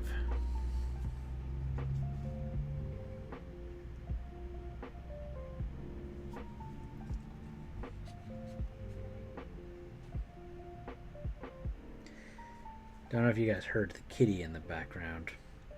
She was calling for somebody, and I don't know what for this time. She's always calling for something. But how are you doing today, Mango? Were you working on something cool today? I'm excited for you and Warlander's collaboration or challenge. I'm really looking forward to that.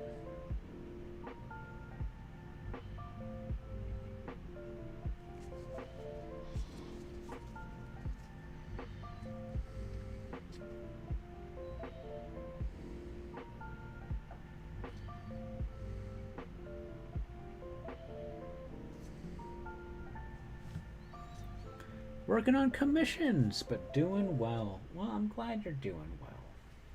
That's important in the end of the day.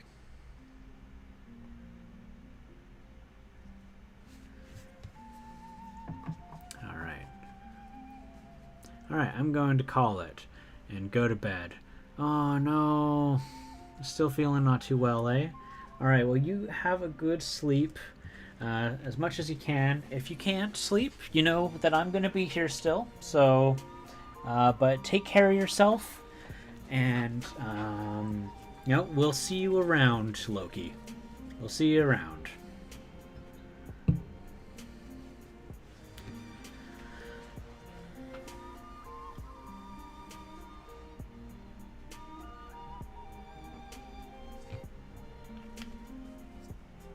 So I broke my rule again.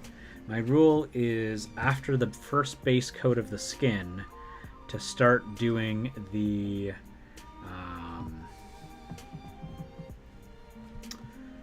eye right away. And I mucked that up.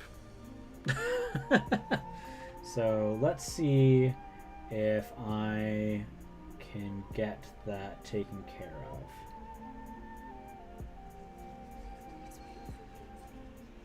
Happy to have a happy stream. Hey, no worries. Phlegm? Yes, phlegm. Phlegm.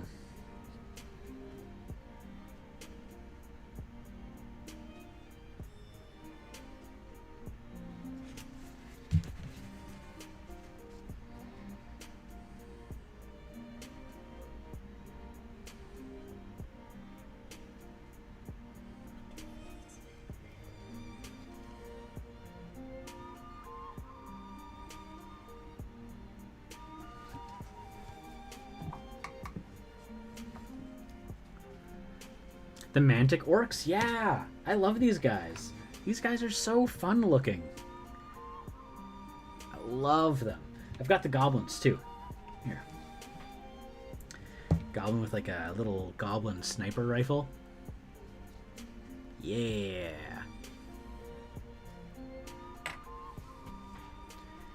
And hoping to pick up some Cromlech Orcs too. The ones that are in their mech outfits.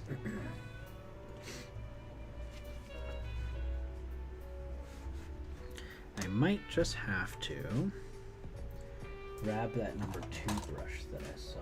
Oh, I got a number 1. I do have a number 1. Oh. I really like these because they've got a nice belly to them. I always love a brush with a good belly.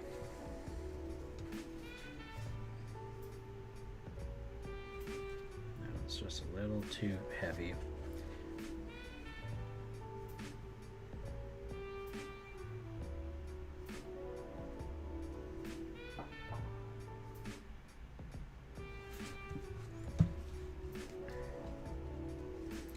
Man, that second eye is not my friend.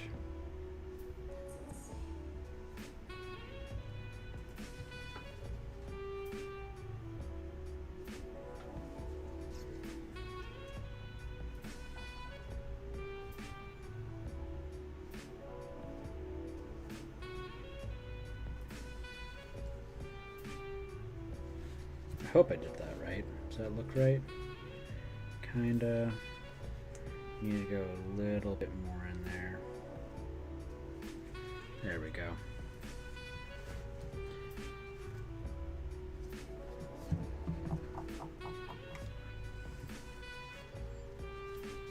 Well, I owned. I want to get those Kings of War Armada games. Sure do like boats.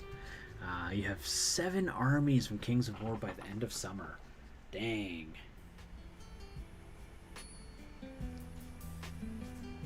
I love hanging out with all these people who love Mantic games. It makes me really excited. I love Mantic. They have become like a new staple for me. I love it so much. Alright, so for the boats, it would make sense that it's treated, but at the same time it would also make more sense if... how do I want to do that?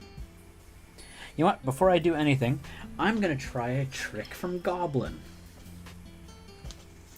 I saw Goblin do rope by painting the rope white and then just throwing a wash on it.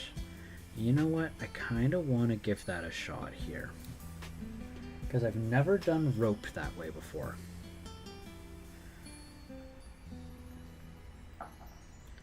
So we're just gonna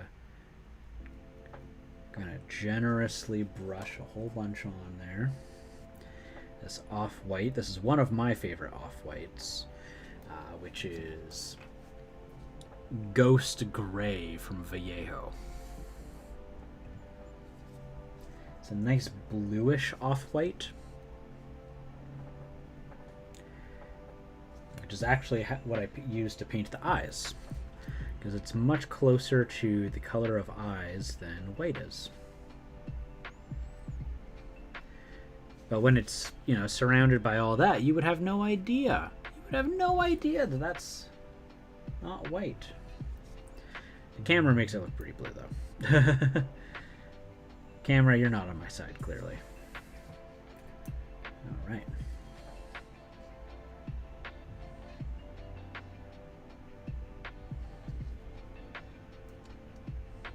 Come on.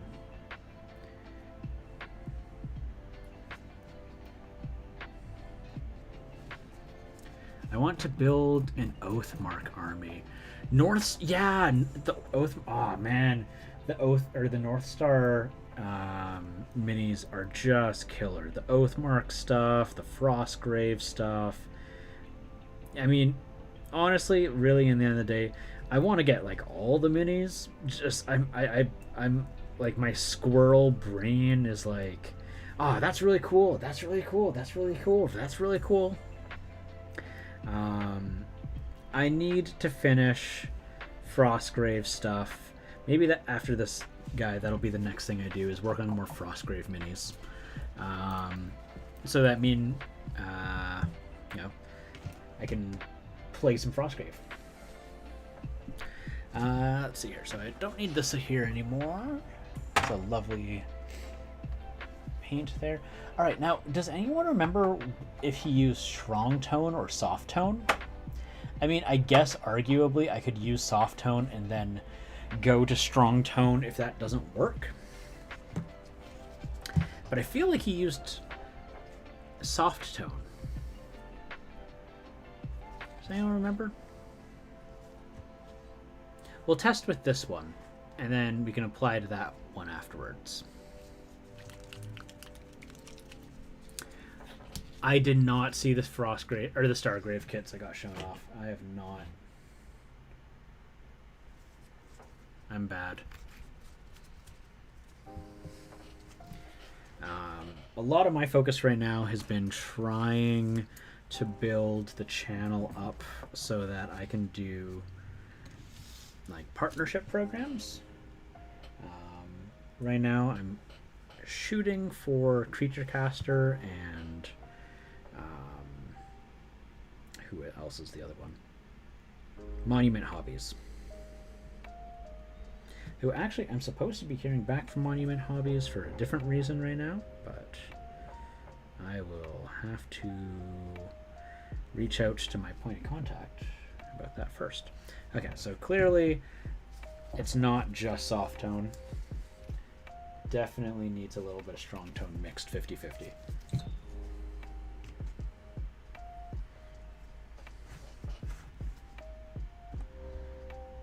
Ah, that's much better. That's way better.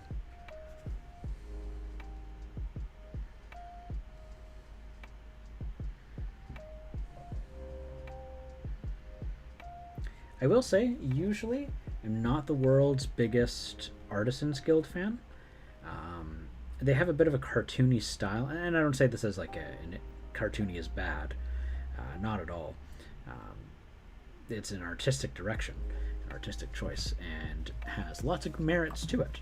But this one, I just, God, I love this model. I love this model. I also like some of their Mind Flayer related things.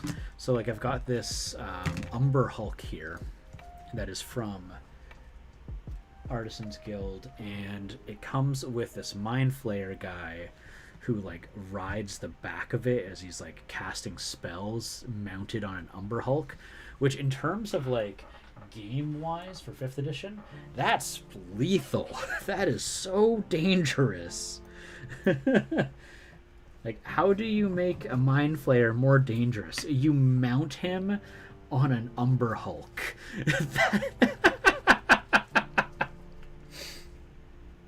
Yeah, he's really cool. So I'm looking forward to that one. I have a couple of Mind Flayers from Artisans Guild that I need to paint up.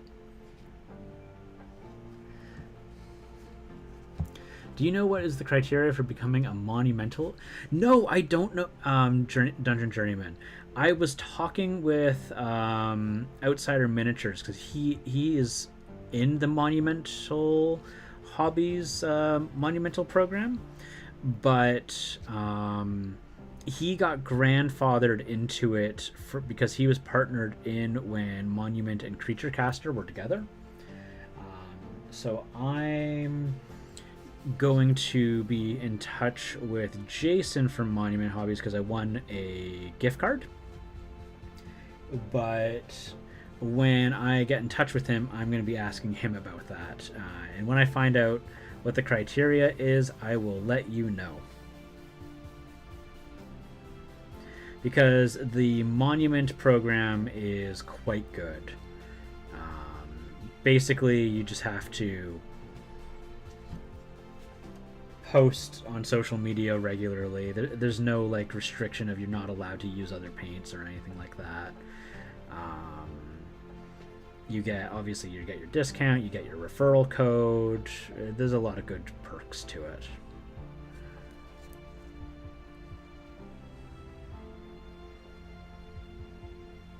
Yeah, they totally lean into a little bit of a WoW aesthetic, which I think for this model just works so well.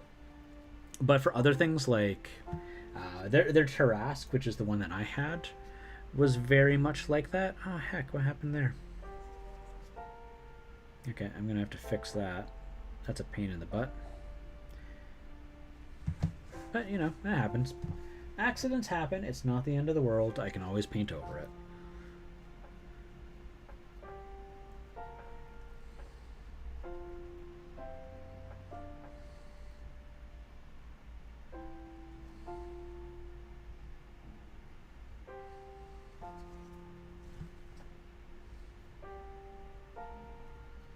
Didn't get it from gloves, did I? No, it doesn't look like I got it from gloves. Oh, but I do have some little white marks on my gloves.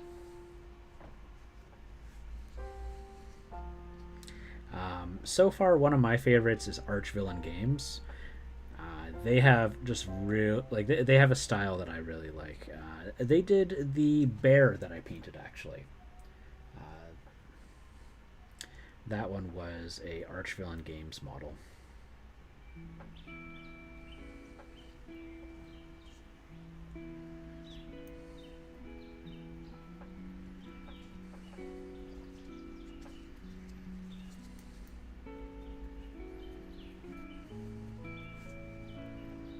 Cool. So I got that.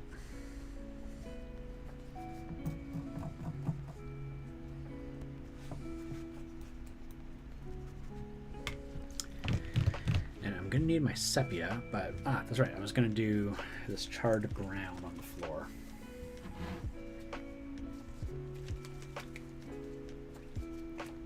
But I do have a $50 coupon for Monument Hobbies, so I'm very looking forward to getting myself a set of Pro Acryl paints.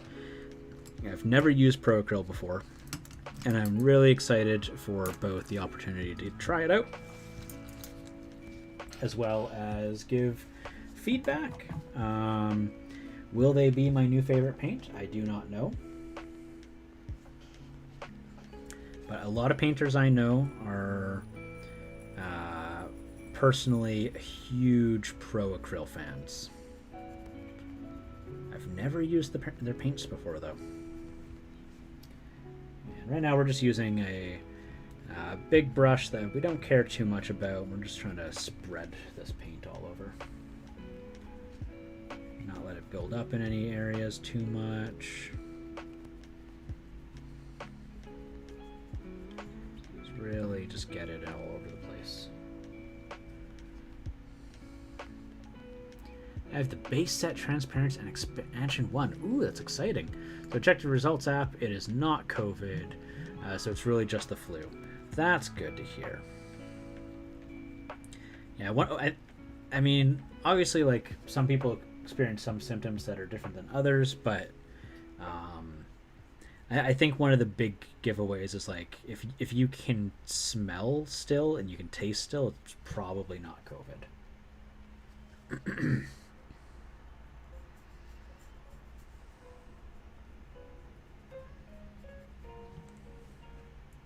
But, you know, best to take care of yourself. Obviously, you know, even if it's just the flu, you don't want to spread the flu to your friends. That would suck.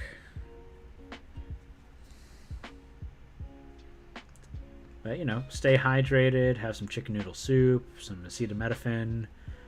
You should be good to go.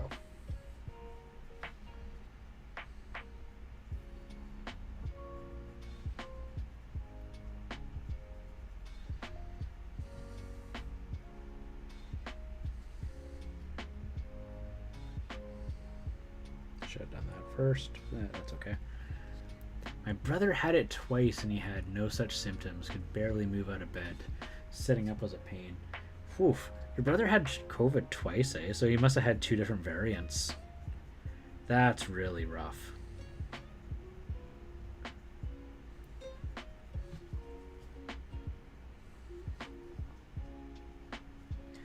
I mean, it's best just to get tested to know for sure, because people do experience different symptoms, but you know, you do what you feel is best, and obviously just stay safe.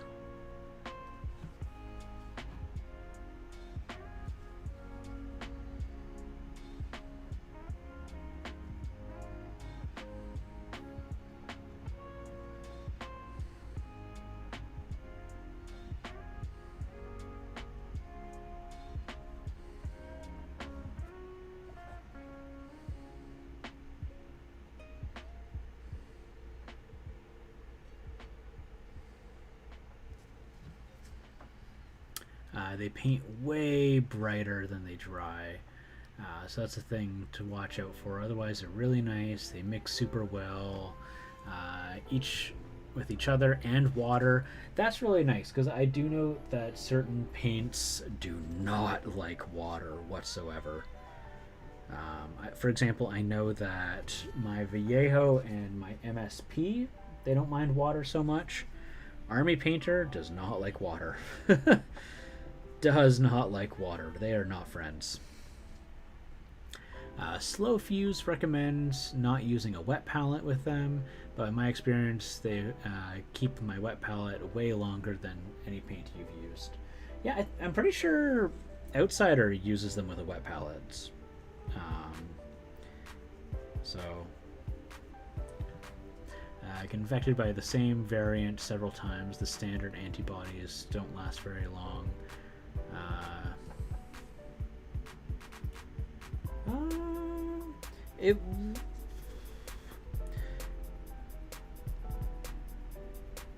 I don't know how accurate that is.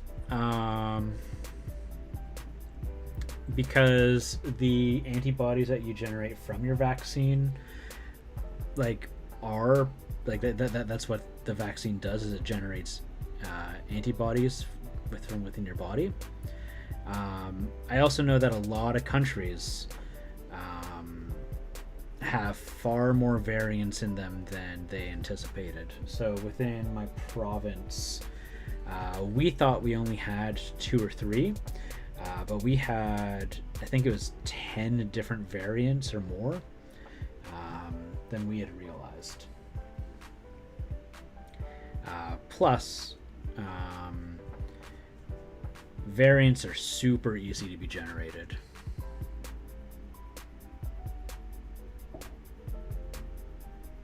Oh wow, within 3 months.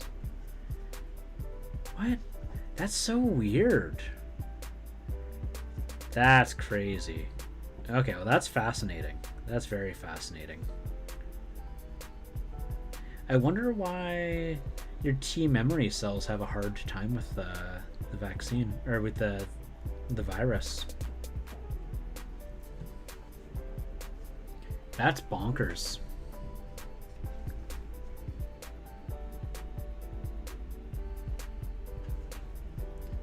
Vaccine produces 6 to 10 times as many antibodies. Yeah, and that's why a lot of them require 2 shots.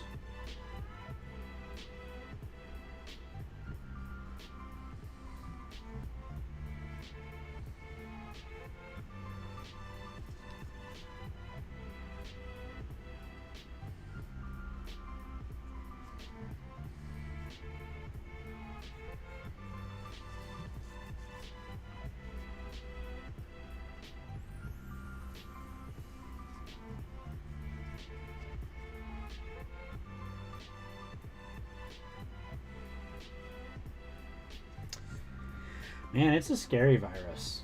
It is a horrifying virus. It does not mess around.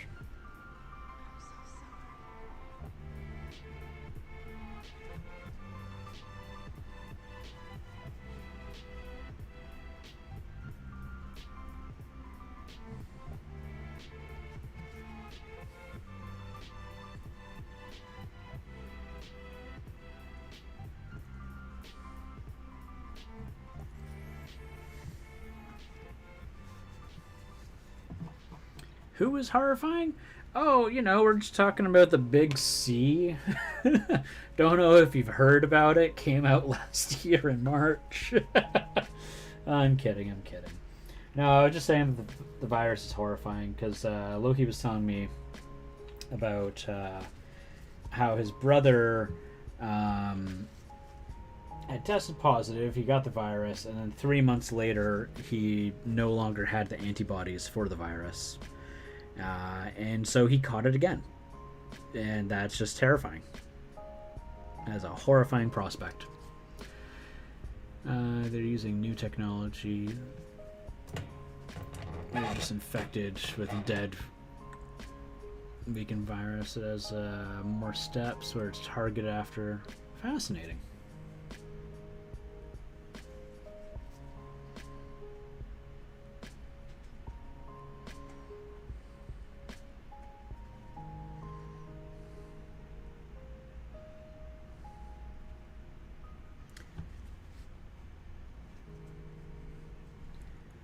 Fun fact, a significant amount of our DNA is viruses. We are, in many ways, more virus than we are human. Isn't that fun? Biology is wild.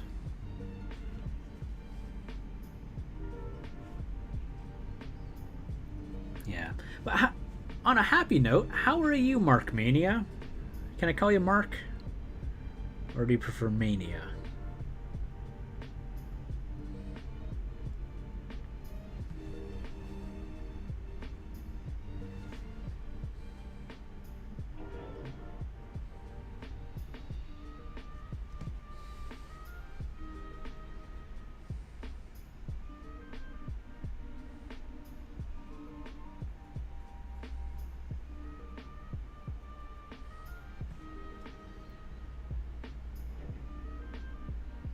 Mark works for me. Okay, perfect. Yeah, no. Yeah, it can be really scary when there are people who don't like. They're basically. What's the term? There's a term for it. It's asymptomatic. So basically, carriers. They themselves are immune to it, but they can still spread it. It's scary stuff. Lucky you, though.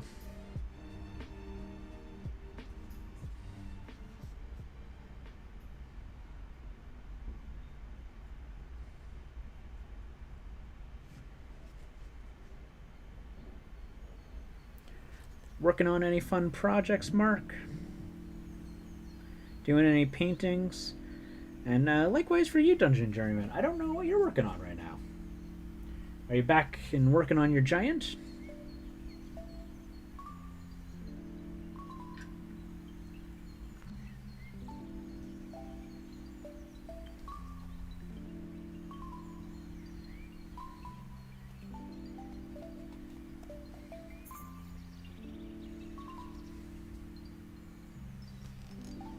Gonna hit the hay. Sounds good. Night, Loki.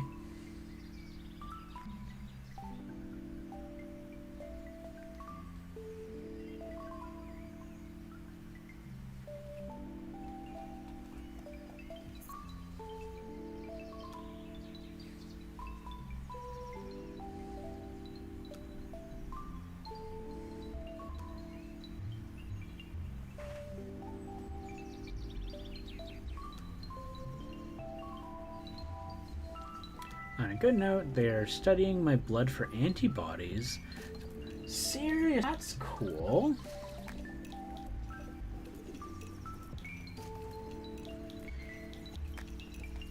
That must have been fascinating to find out. Well, look at you. Good on you for cooperating and helping them with that.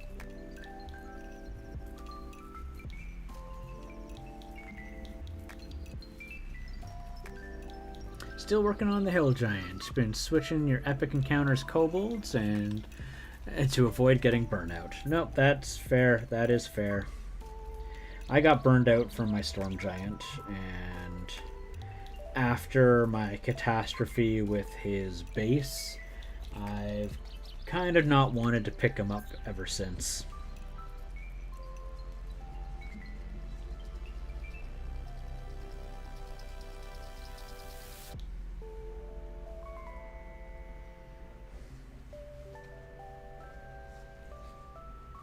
When Cursed Cities comes out for a while. Ooh.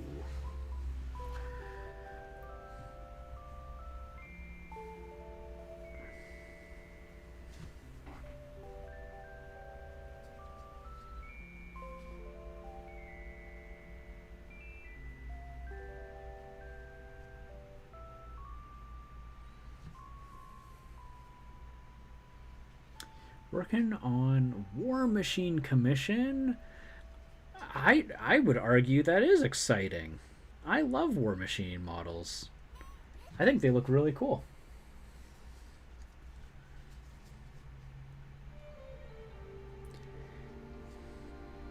It's not very often I see people painting War Machine, actually.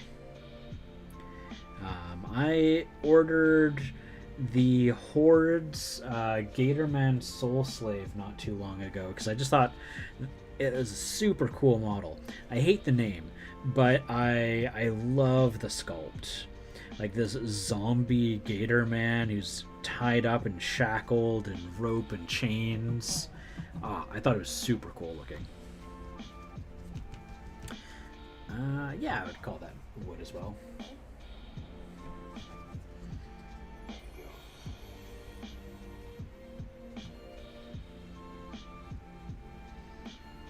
Man, it feels super washed out right there. Let's lower some of that flare. There we go. I'm just gonna paint this bit here. Maybe I could put it on auto and that'll do it. Is that gonna do it for me? Let's find out, guys. Let's find out. Is that gonna... Ah, that's much better. Perfect.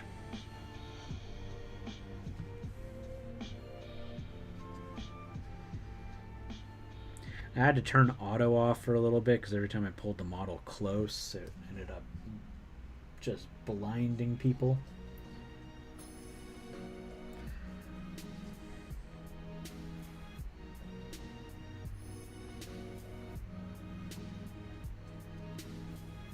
I dropped finished models in Discord.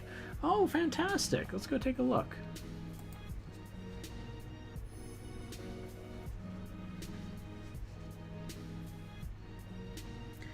I'm all down for sharing exciting, cool models. Let's take a look at that.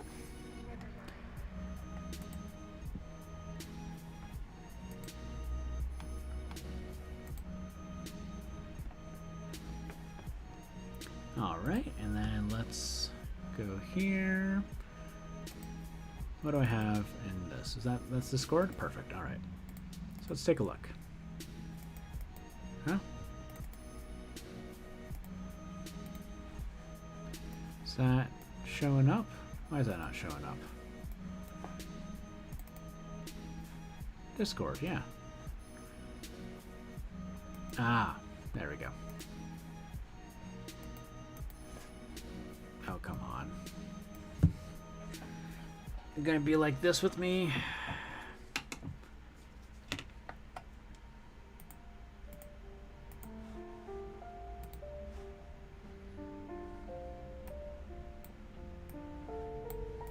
Alright, so we got that. Oh man, this is tiny, tiny, tiny. Come on. I don't care about what channels I'm a member of. Bam. Bam. Don't care about that.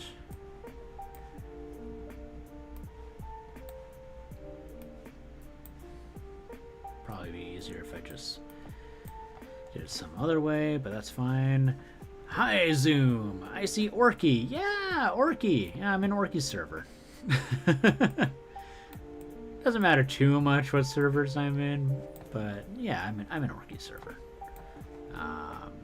She's fun. She's a super fun Twitch streamer, so I enjoy hanging out there. All right, cool. So we can see some Snorri Tau there, and we can see Mark Mania. Oh, that is cool looking. I like that. Ah, that's so cool. Ah, Mark, these are awesome. Let's see here.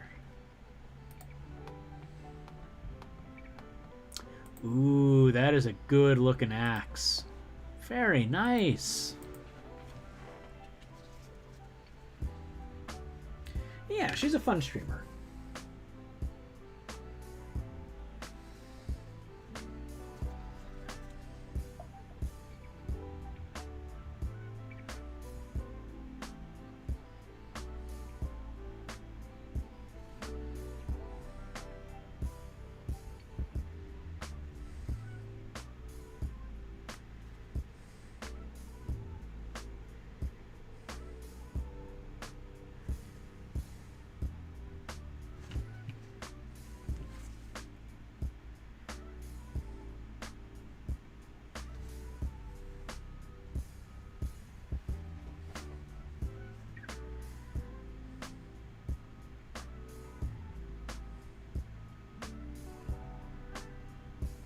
It's funny, the more... So I used to hang out in a lot of people's Discord servers, and I'm still in a lot of servers, but like the realistic ability of me being able to post regularly in other people's servers, ever since I've been managing my own, man, it's not really possible. So when I see that there's other streamers that do still hang out in my server and they post semi-regularly, I really appreciate it, and it means a lot to me. Because holy heck, like if you have a server with, like even just like 100 people, it makes it so difficult to post in servers, like in other people's servers. Like it's no joke.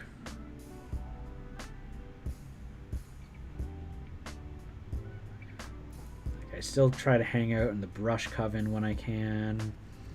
I still try to hang out in a few servers, really. Yeah, if you're managing your own server and then you're trying to like also spend time in other people's, it's not easy.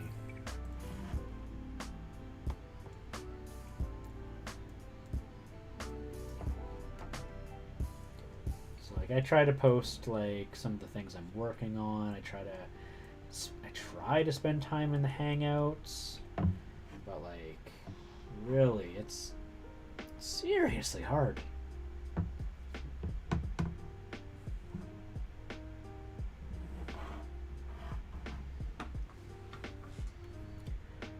Is LGBTQIA plus the premium version of being gay? So that is just a... So the thing is that like LGBT it tries to include everyone who basically falls under like the non-norm, like in terms of gender and sexuality. But they ended up having to add the plus at the end of it just because the acronym was getting too long. It was just getting way too long. So, for example, I am non-binary. And so if we were to add like non-binary, then we add an N. The pluses for Twitch Prime users. Manage friends and families and sub-servers, but even then if you keep it off. Yeah, exactly.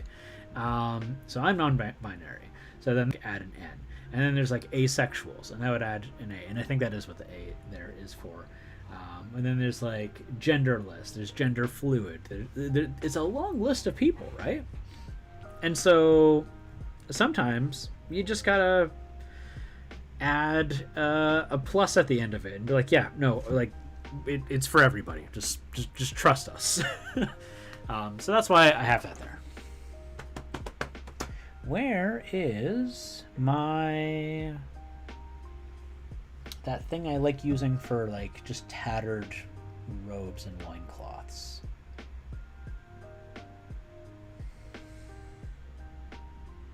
Oh no, it's fine.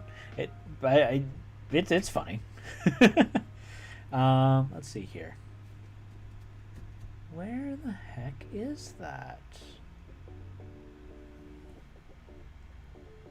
It's like Legion Drab. It's one of the only Citadel paints I use. Ah, here it is. And yeah, Gruffy Bears, I know that we know disrespect. It's all good.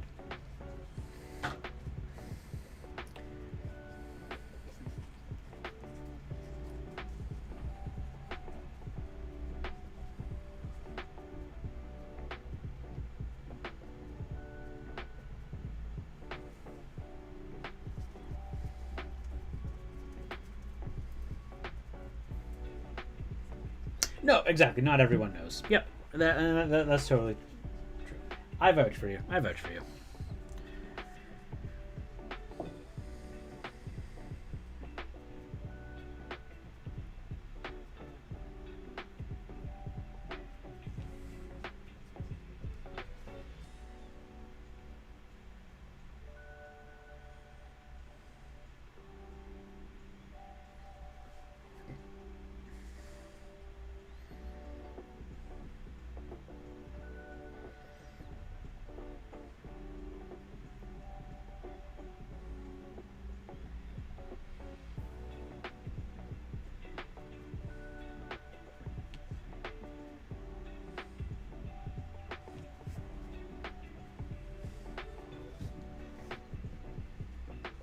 Yeah, man, it's all good.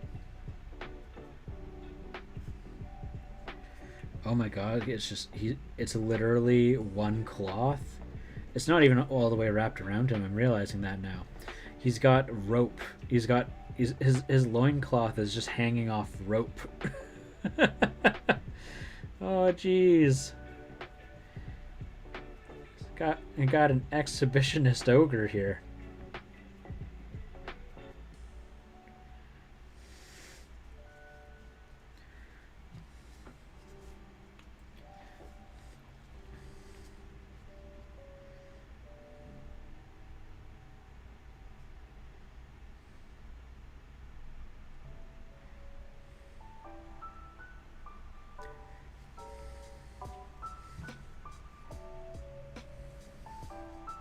He's actually only wearing the cloth for other people. He really is. They're like, put on some clothes. And he's like, fine. And he just grabbed a rope and, like, just tied a piece of fabric to it. And he's like, good enough. People didn't want to get on his bad side. You had to physically suppress the dirty joke. Had to fight it back.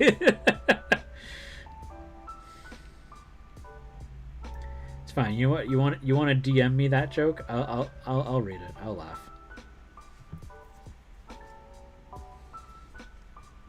I may not read it out loud, but I'll laugh at it.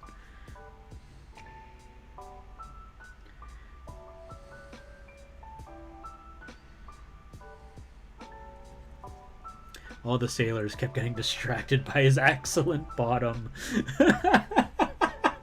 He does. He's got a great butt. He's got a great butt. And you know what? He knew he had a great butt. He knew it, and he wanted to share. And it just got to be too much.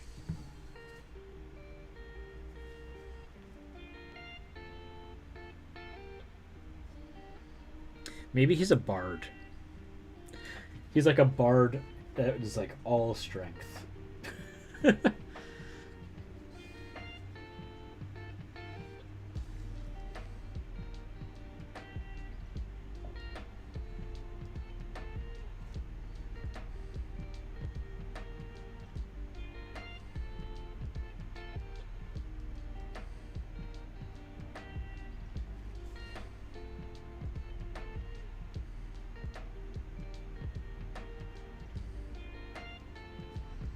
The College of Valor butt.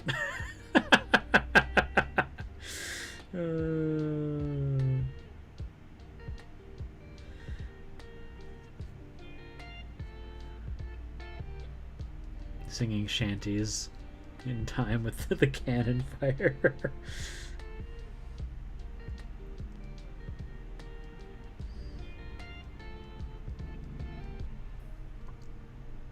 Man, I still can't believe that.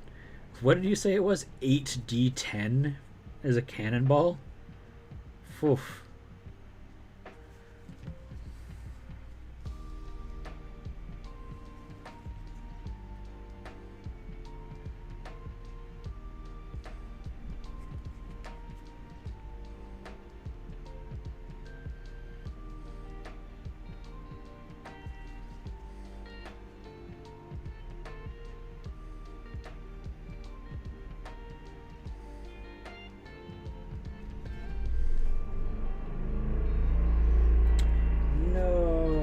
The construction.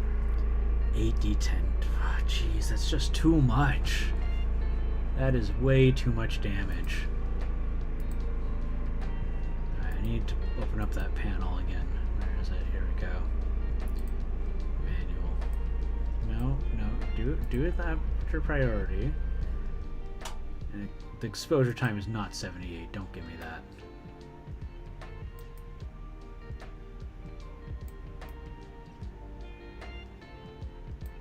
There we go.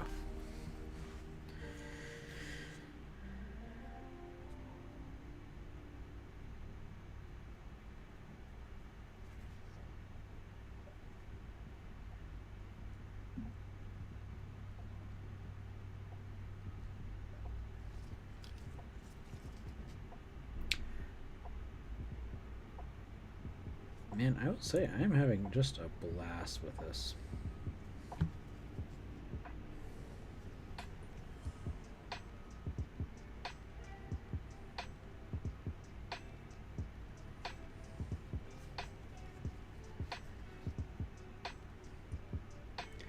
ordered this from, what was it? I think it's PLP Printing on Etsy. It's a guy located out in Quebec.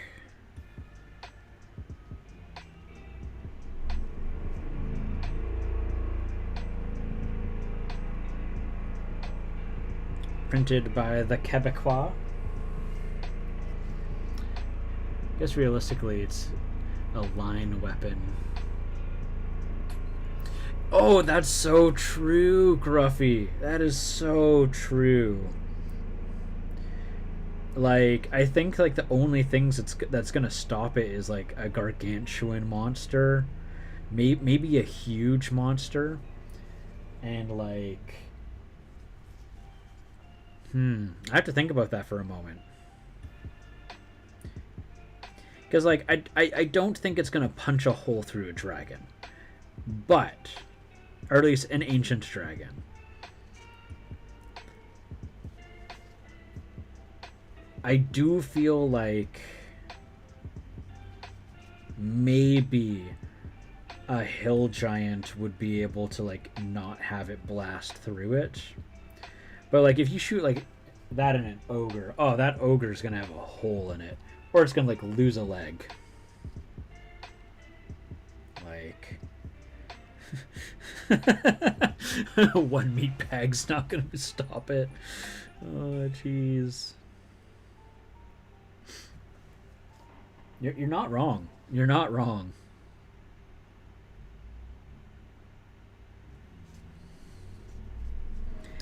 I like that he's that he has a prosthetic, suggesting that maybe that's happened to him.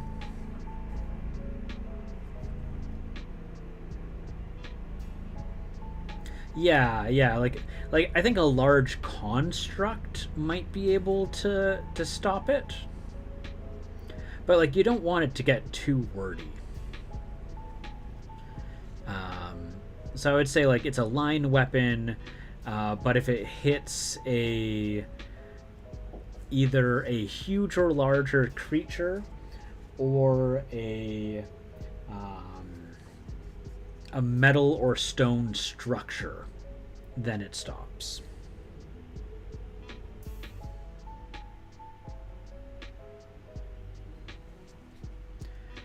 Kale! Lovely to see you, Kale. Nice to see you. Nice to see you. Big shout out for Kale. How are you doing?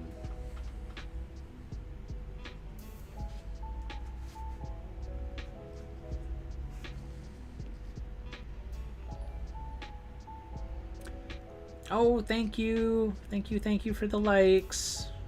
Love you. All right. You're doing good? That's good. That's good. We are talking about this big ogre with his lovely cannon, his wonderful butt, and we're talking about the mechanics of how would this guy work in a game of D&D. And Gruffy Bears has brought up the point that his cannon, so a cannon officially in Dungeons & Dragons does 8d12 damage, which is a lot of damage.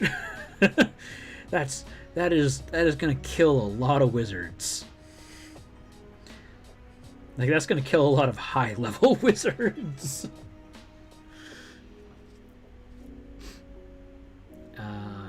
Stone giants can catch anything. Rock. Yeah, exactly. They're rock catching reaction. The weirdest ability of all time. But yeah, they can catch that. And monks can deflect it, because that would be rad.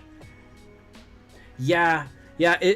I do love the idea that it still counts as a missile weapon for the purpose of catching arrows. Or I think that's the name of the ability, is catching arrows. Like the idea that the monk holds out his hand and just catches it, but he would have to roll so well to stop all the damage.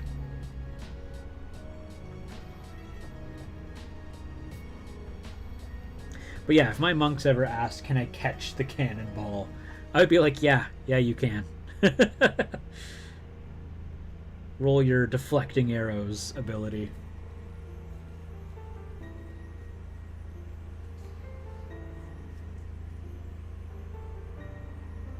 I'd probably rule it would stop the damage if the damage wasn't sufficient to one-shot you. Yeah, no, that's fair. I think that's fair. The monk tries to catch the cannonball, and they can't catch it. But they also explode.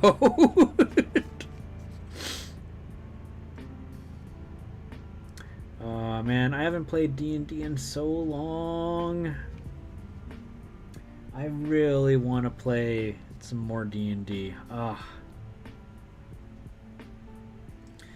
Gruffy, if you were like, hey Chris, I'm able to DM, would you like to join? The answer is yes. Just so you know. Just so you know. I am dying to be a player in a game right now. I don't have the mental capacity to DM yet, but I think if I play it as a player for a little bit and get inspired by a good DM, oh yes, I think I would be able to DM again.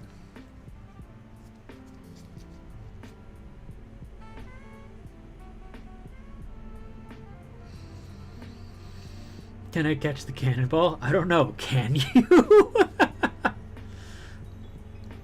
Kale, are you painting anything today?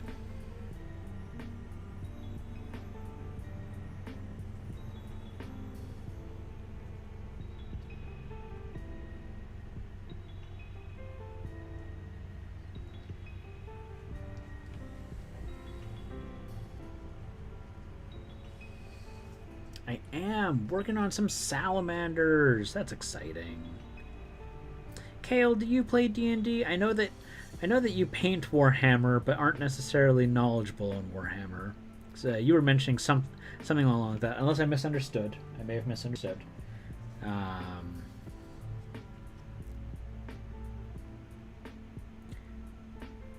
But do you play D&D? Do you play the Dungeons and Dragons? Are you an adventurer?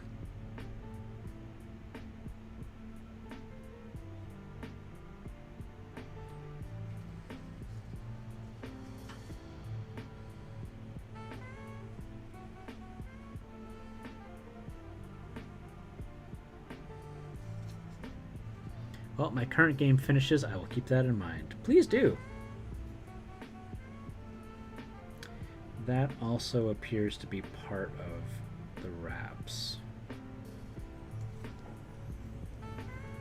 Seeing how that wraps around there, and there's that let edge.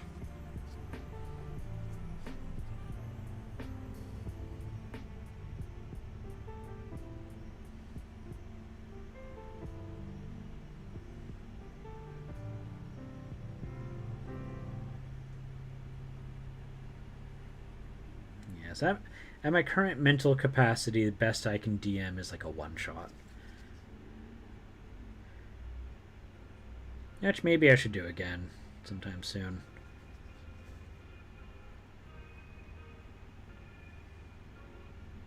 Just so tired lately, you know?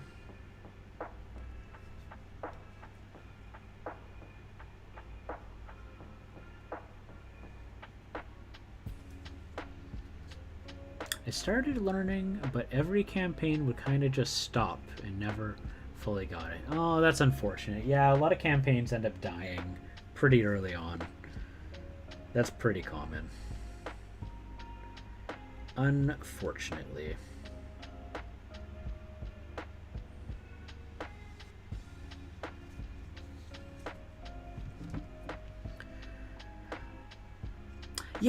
Yeah, I was hearing that Sarah Chicken ran some Candlekeep Mysteries. I can't remember if Mikey said that he played in that one. I heard it either from you or from Mikey.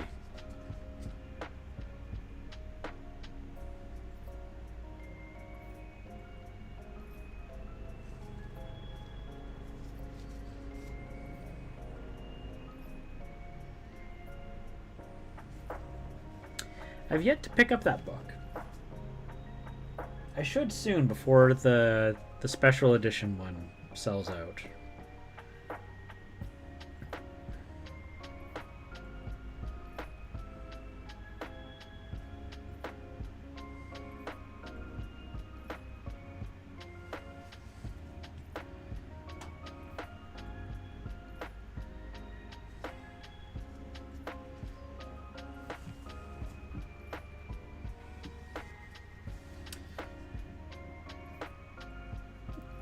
Just breezy and fun. I like that. That's good.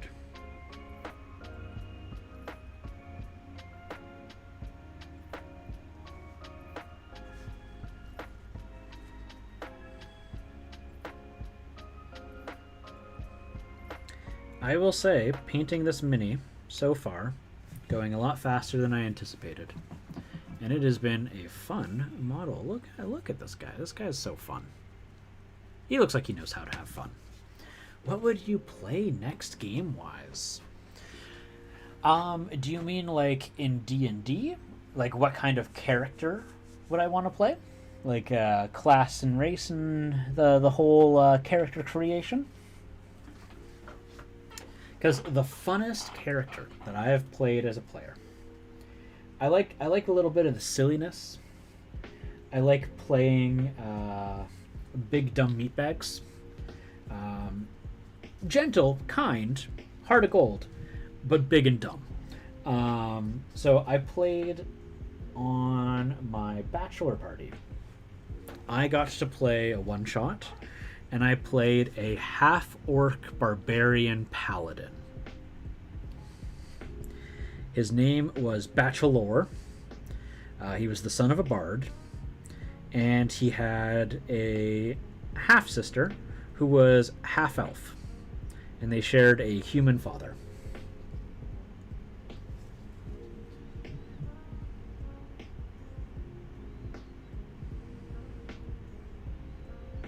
It was very fun to play.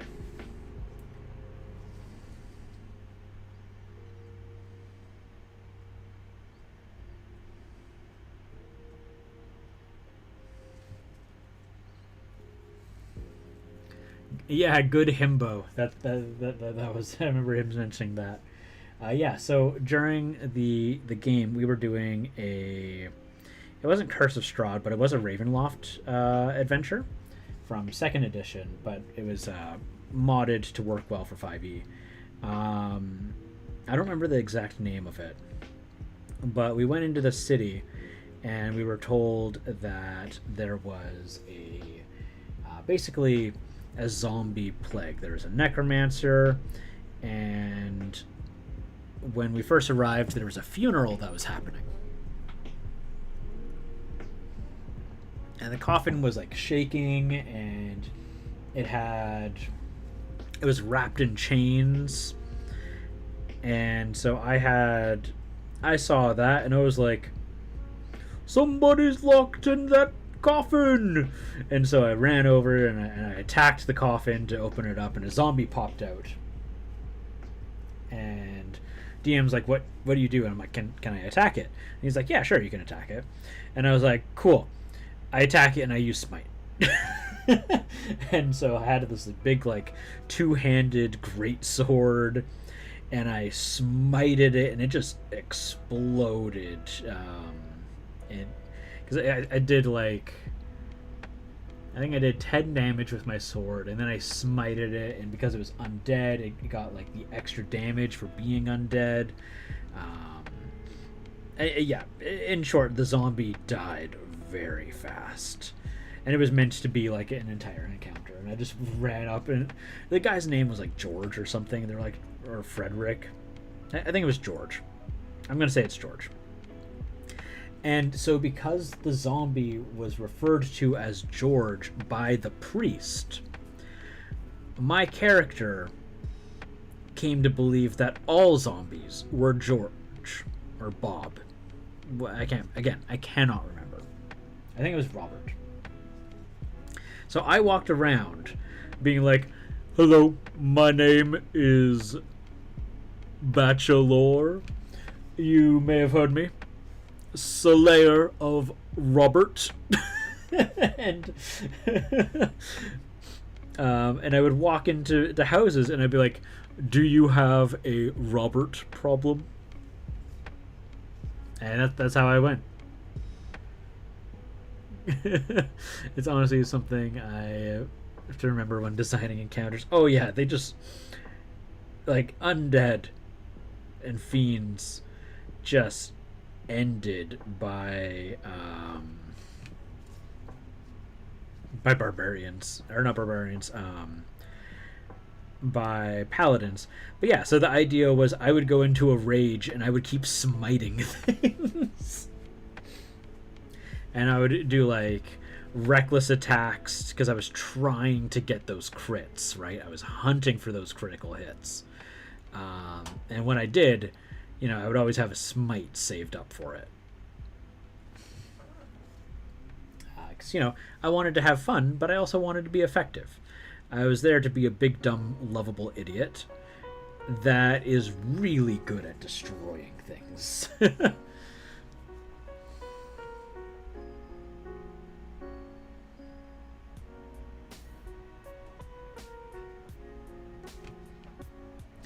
Fishing for crits. Yeah.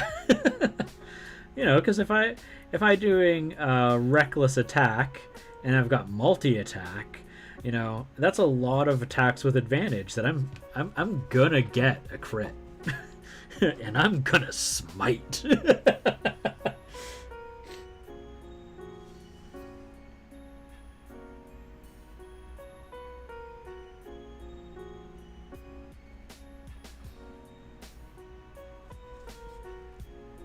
I love either very durable characters or team dads.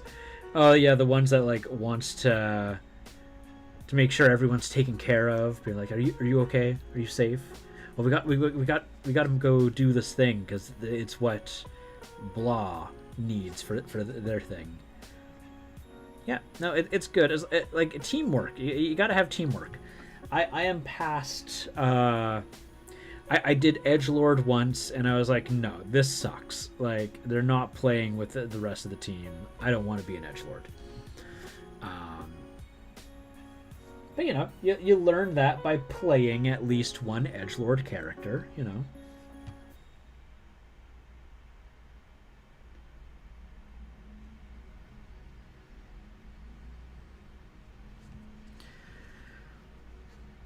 So that was another thing I wanted to do. I wanted to do, as a different character, I wanted to do a bard wizard. And their whole thing is that they are making a monster manual. They are trying to learn about monsters.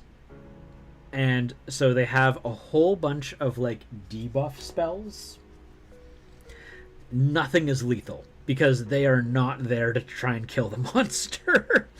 And like, while they wouldn't sabotage a fight, every time that the player kills the monster really fast, they'd be like, oh no, it's too fast, I didn't get to learn anything about it. And they just write in their journal, and like, instead of like playing an instrument, it's a journal. They are writing in their journal. And maybe, they play music to try and attract monsters. But, very much a character who's trying to learn about monsters. And in terms of, like, a team, if it's a monster that they have encountered before, then they're actually going to be really useful in coming up with strategies, because they've logged everything, right? I think if someone now said they'd like to play an edgelord loner, we could do it with enough self-awareness to have fun with it. Yeah, you have to kind of... like, people have to kind of know that ahead of time. And, you can have, like, the characters who try to reach out to them, have conversations with them like that. This is how to engage with the edgelord loner. But it takes effort. It does take effort. It can be done. You know, I think Vax from Critical Role was a Vax. The guy, Liam's character. Liam's character was an edgelord, but he was a edgelord who wanted to cooperate, who wanted to work as a team. You know, it can be done. Vaxeldime, I think his name. Yeah, it was Vaxeldime and Vexalia.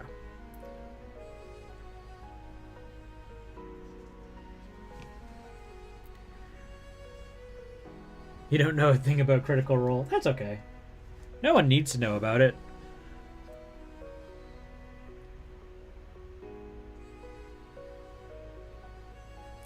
The first campaign was fun.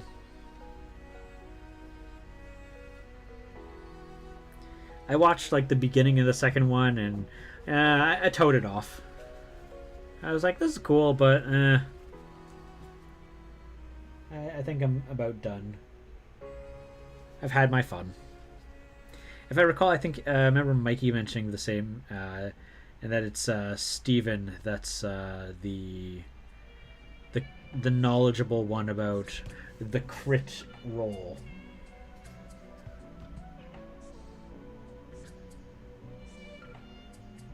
Come on.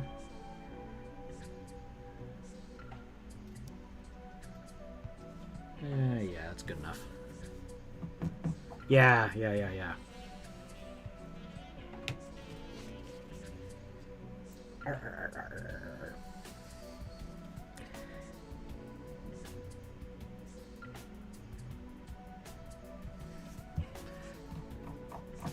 He's a critter, as you say.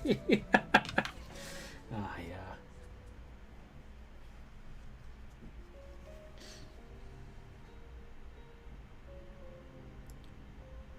It's a good bit of fun. I would recommend trying it out, but if it's not your thing, that is a-okay. You know? Doesn't need to be everyone's thing. And I think it's important people respect each other about that. Some people don't.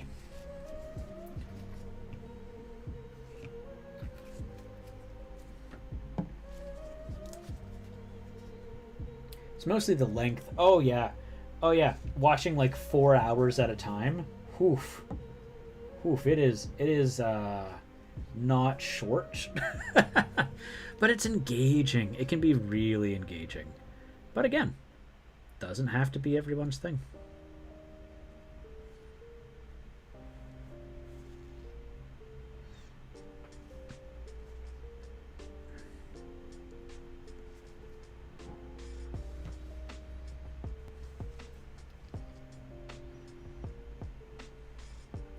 I'll say this. An episode of Critical Role is more engaging than Zack Snyder Justice League. Oh my god, 4 hours was way too long. The last hour was good, but it did not need to be 4 hours. And they abused slow motion. Just abused it.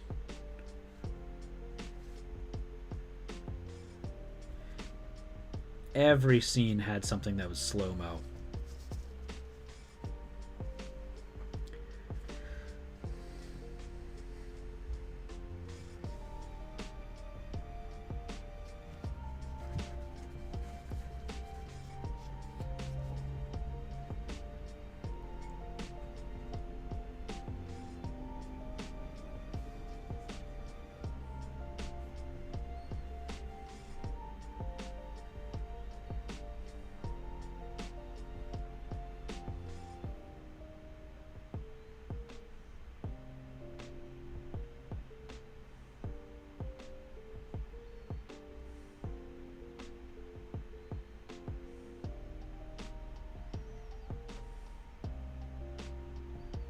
Give me a sec. I saw you message something. I just need to take care of this here.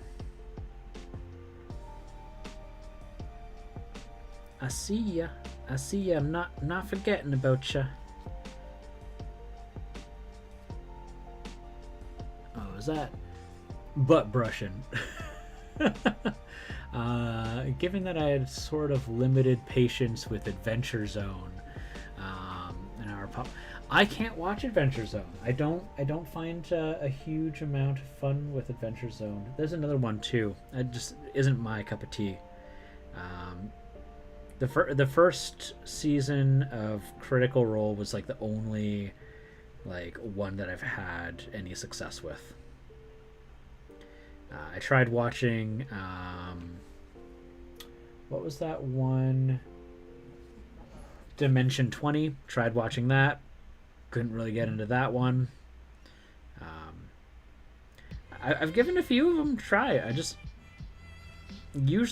would rather play, but them being like professional voice actors had a little bit more of like a drama to it, kind of like watching a show. So I appreciated that. Kind of kept me in a little bit better. What color do I want to do cannon? So I want to do like a gritty, like black iron, but I don't really know how to do it. Which is kind of why I've been avoiding it. Calling me out here. It's all good. Yeah, I have no idea. I have no idea at all.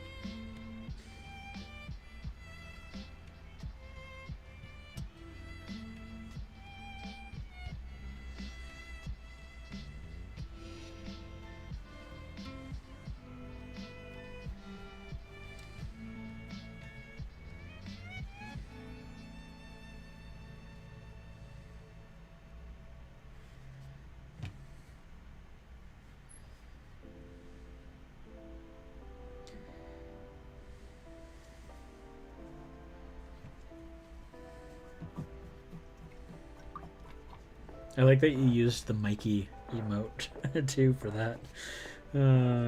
Yeah, no, I really have no idea. I mean, half of my miniature painting is like me not knowing what to do.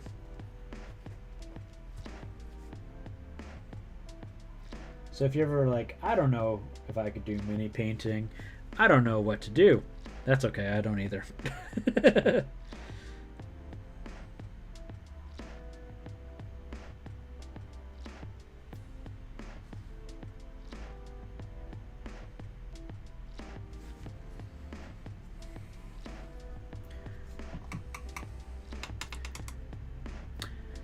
Rusty would be good. I like the idea of it like being metal with a bit of rust on it.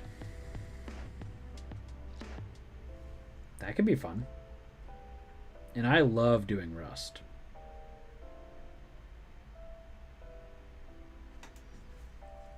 Yeah, you know, it makes sense. Looking at this guy, he doesn't look like he's the most well-kept in the world.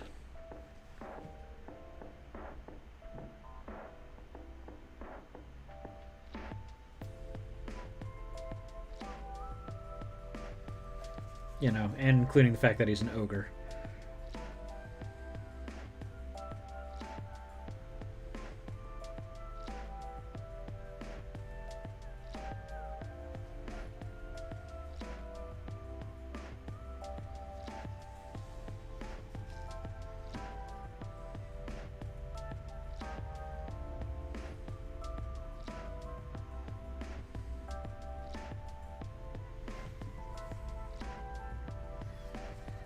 Rust sort of goes with his color scheme.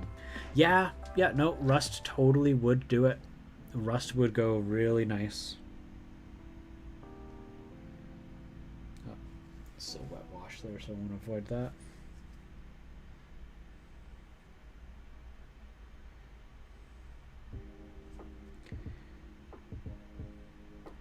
When I show this off, I'm going to get told there's too much brown. I'm gonna get the brown police is gonna come after me. And like, Chris, why are you using so much brown? And I'm like, and they're like, Chris, and I'm like,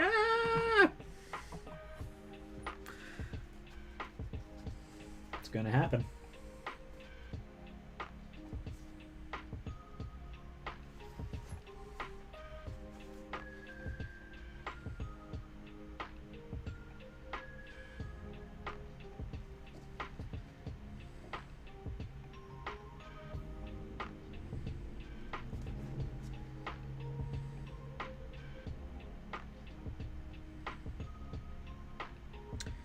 Oh man, I'm gonna have to go like grocery shopping after this. And do adult things.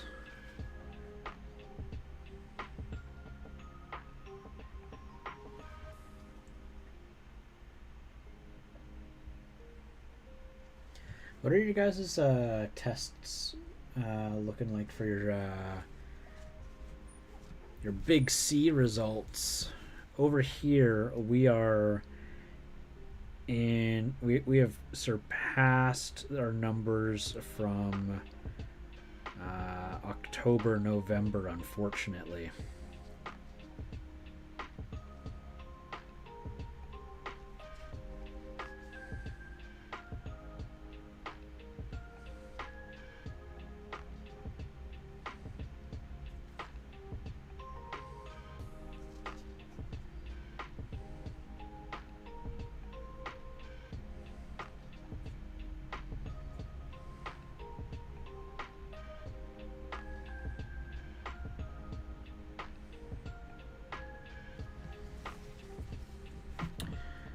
You're still painting? Yeah, I'm still painting. I'm not working today. This is looking great. Just popping back to see how you're doing before getting some sleep. Yeah. Well, thank you there, Jack. No, things are doing good with this guy. I'm having a lot of fun with him. Which obviously just makes it more enjoyable, right? More likely to stick with it if I'm having fun.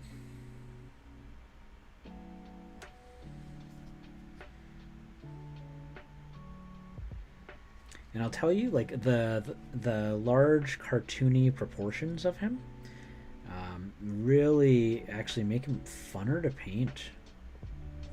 Because certain parts are a little bit easier. You know, like he's got really big eyes, so that is a little bit easier. He's got these big, just honking teeth. That's fun. Hello, Bythron. Nice to see you. How are you doing today, Bythron? Okay. So I'm doing that there. Need to get rid of all those little bits with all that.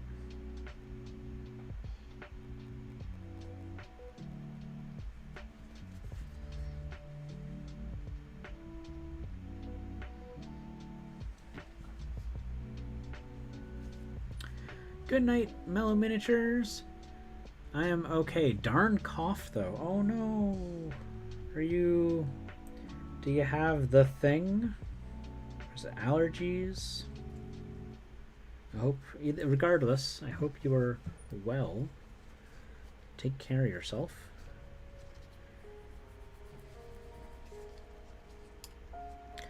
Alright, so... Man, oh man, this is... fun, but it's taken a while. Alright, so I've got... Do I still have that? I do still have that. Alright, so I've got that there. I think just smoke in the air. Oh no. Is there a fire? I don't know where in the world you are, so I don't know what kind of environmental conditions you're facing. Okay, so stand up, stretch the legs. Let's start painting those skulls, those skullaroonies.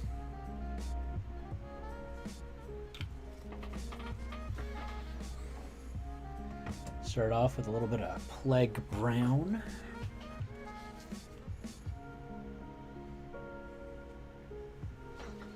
Oh, someone smokes in the house. Okay, I see, I see. Well, that's not very good. And they're not willing to smoke outside?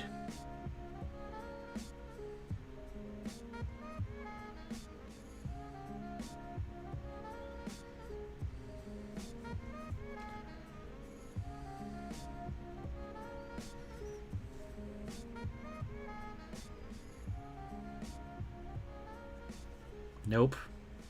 That's unfortunate. That's not very nice.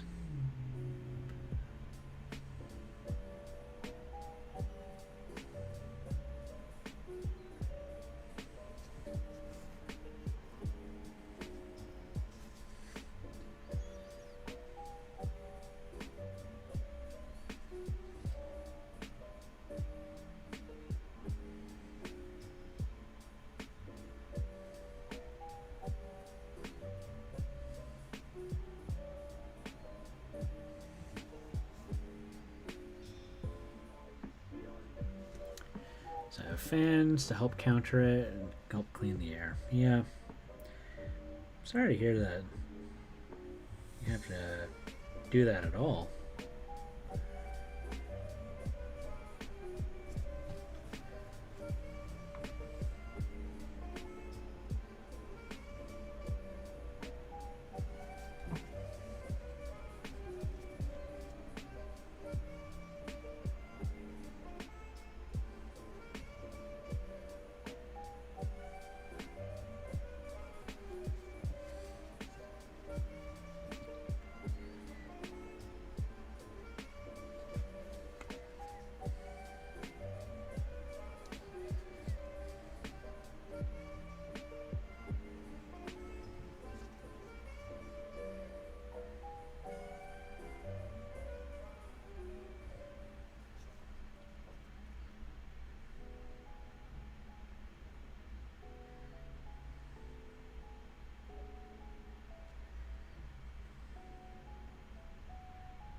Yep. Oh well. Haven't painted the cannon yet, so that's okay. Things get back, put on an ionizer. Yep, well, that's fair. You can always get like personal HEPA filters too. Really good at cleaning out pollutants in the air.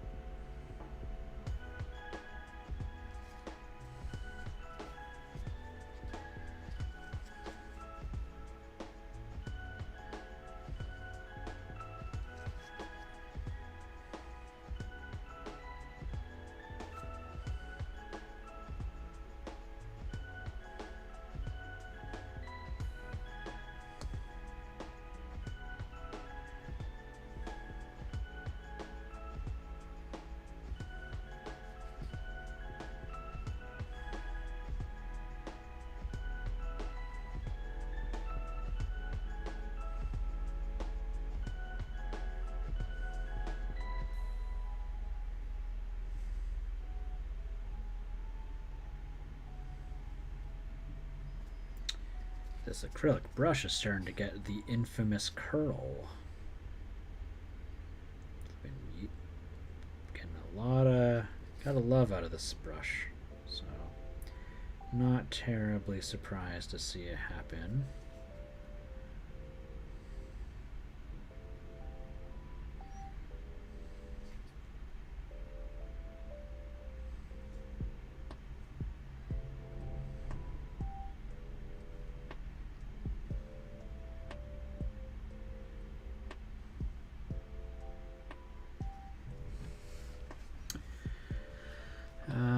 thinking about what you want to paint. Do you got any dwarves left?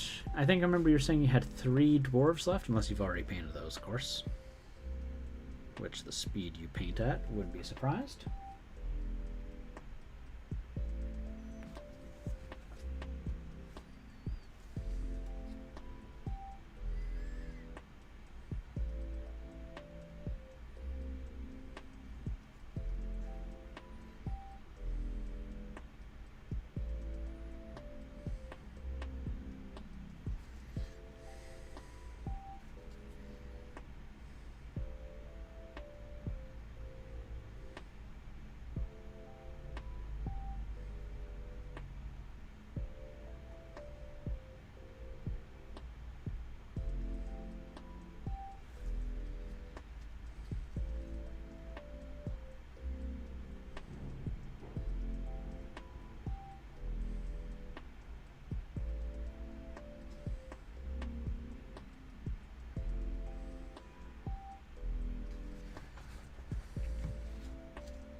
So we got that.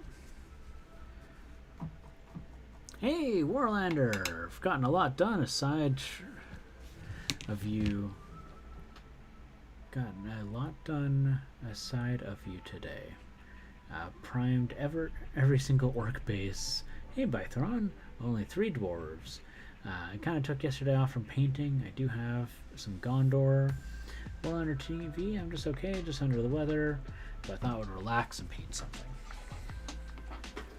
It sounds like you're busy there, Warlander. Let's see here. What do we got? Khaki. Khaki's perfect. Yes. Khaki's what I need.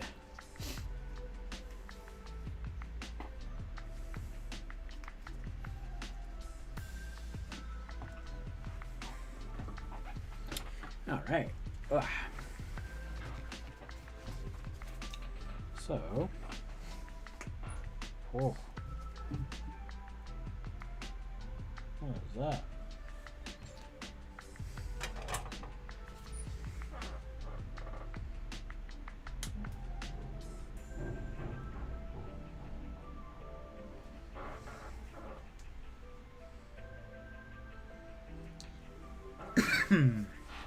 All right, there we go. Oh, that's way better. Perfect. You're gonna use your quick shade on those orcs when you're done. Yeah, you show me your black magic. I want to see your black magic in action.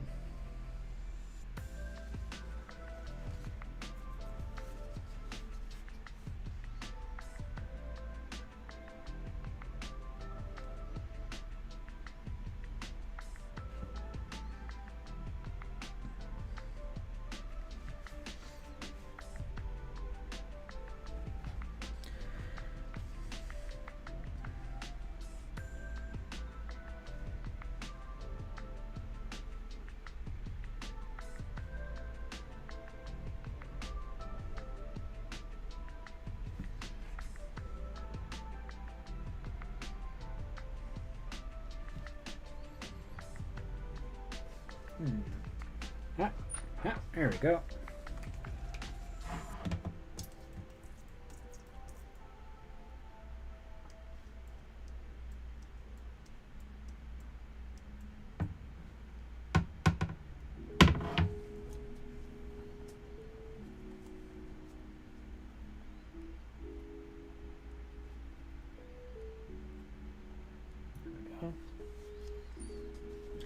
Gonna run for a bit.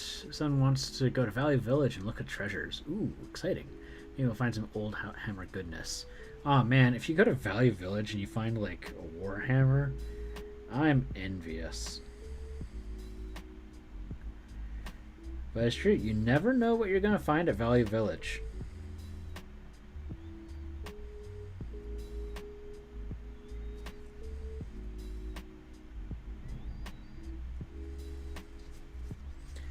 It's insane the things that people just donate sometimes.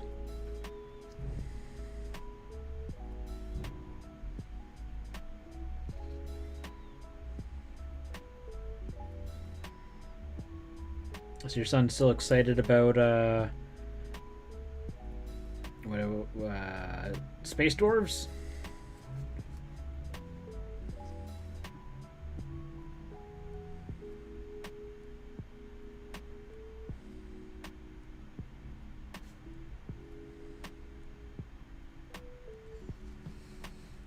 Found some amazing books. I have them coming for him. Ah, that's awesome. That's awesome.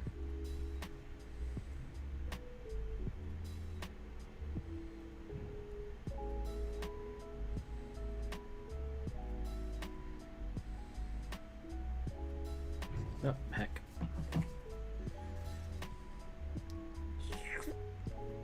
There we go. Gotta make the slurping sound. You'll be so excited. Ah, that's exciting.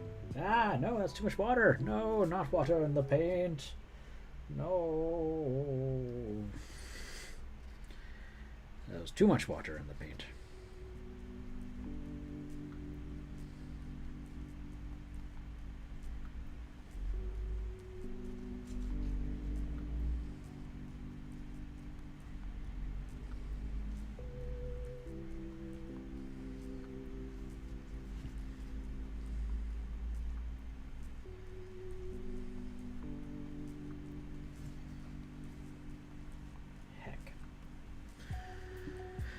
I figured Forge Fathers versus Veerman will be a solid. Ah, that'll be cool.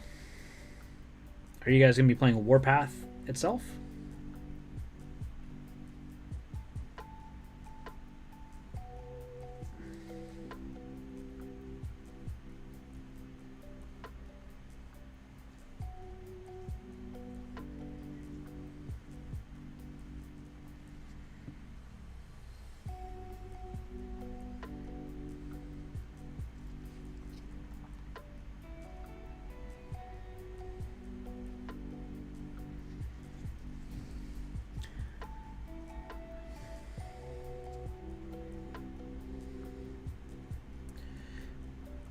Like rats and or dwarfs and dwarfs and orcs or dwarfs and humans or the dwarves and the dwarves.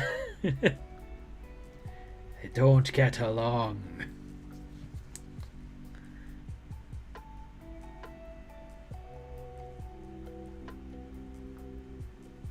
Natural enemies. It's going to be exciting. I look forward to hearing about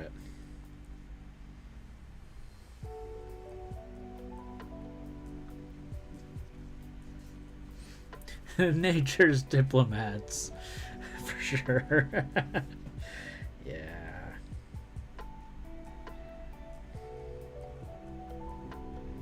What? Dwarves not being nature's diplomats? Are you sure, Gruffy Bears? I'm pretty sure the axes are for talking to the trees. You know, just saying. And, you know, harvesting and tearing out the minerals of the heart of the earth. Nature loves that, right? Right?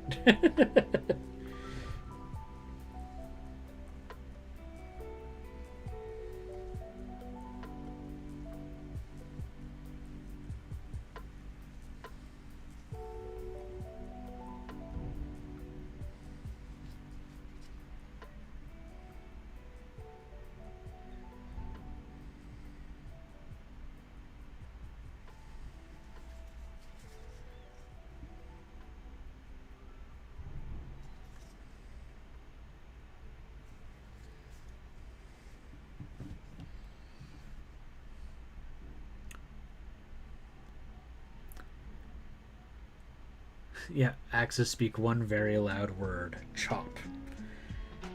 Yeah.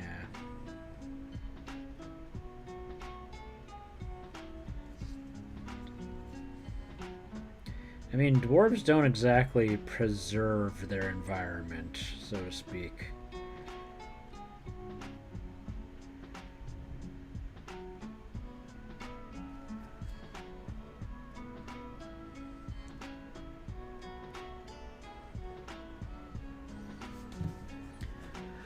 Alright, so he's got himself some skulls.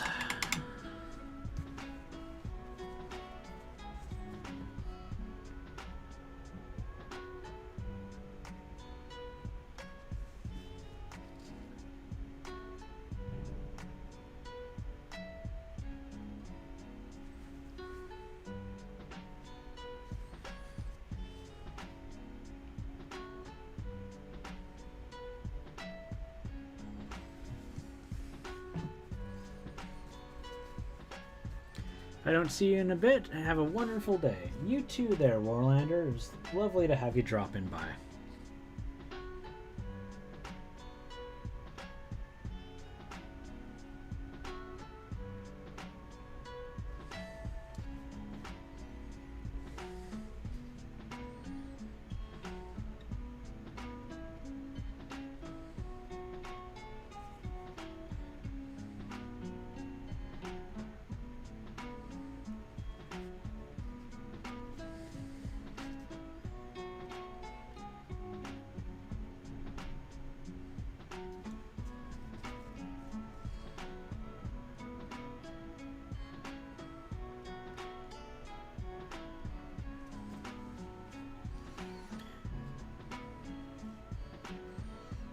Ooh, they could be coral. You're right.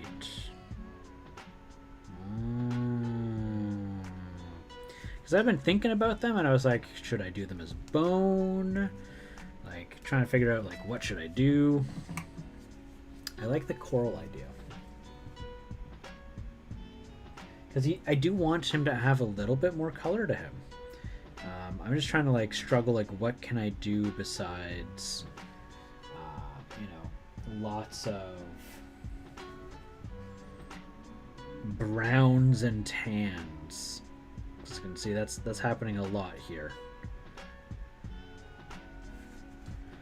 A lot of brown, a lot of tan. I'm actually just gonna go and maybe I could give him a blue bandana. You know what? I think actually I might change the bandana to blue. Because what that's going to do is that's going to create a nice little contrast, especially if I make it a bright blue. I can make it a cool color, and that'll bring more attention to his head.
Heck.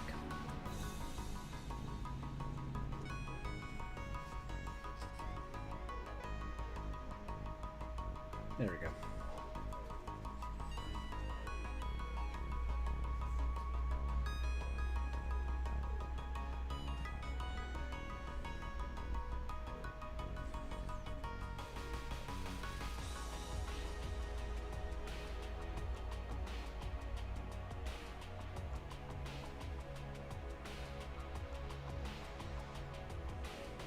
know, what's funny is actually I have like the perfect miniature to go along with this guy.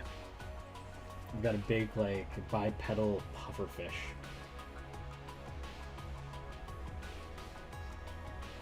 And I'm really excited to paint that model, so I could do that one after this one.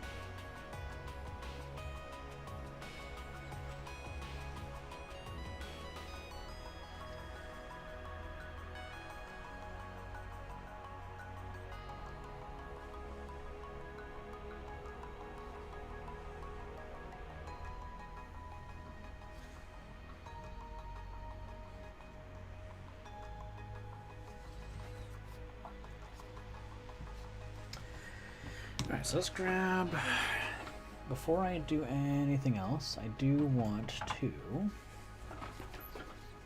just do one thing, and that's to add a little bit of extra color to his cheeks. And so what that's going to do here is cheeks and his nose. So I'm going to go here. Oh, come on. I'm going to refresh that just a little bit more. Perfect. So we're just gonna dab that in there. We're gonna do that very lightly. And so this is just gonna bring a little bit more life to him.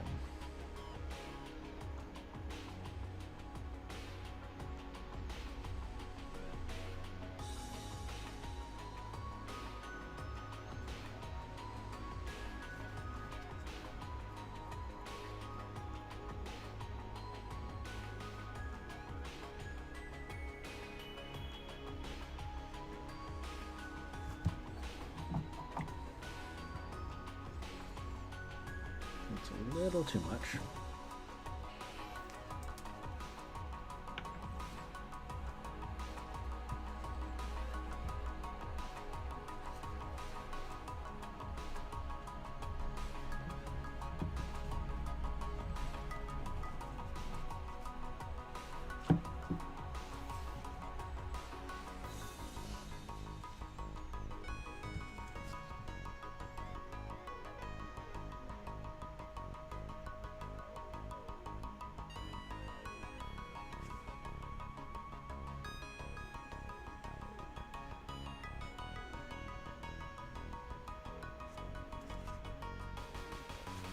I'm gonna do this on his lips too.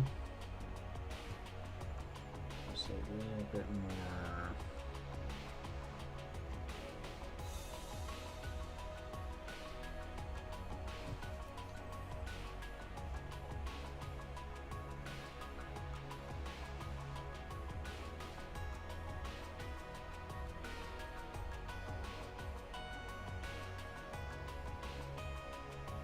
There we go. It's a good lip color.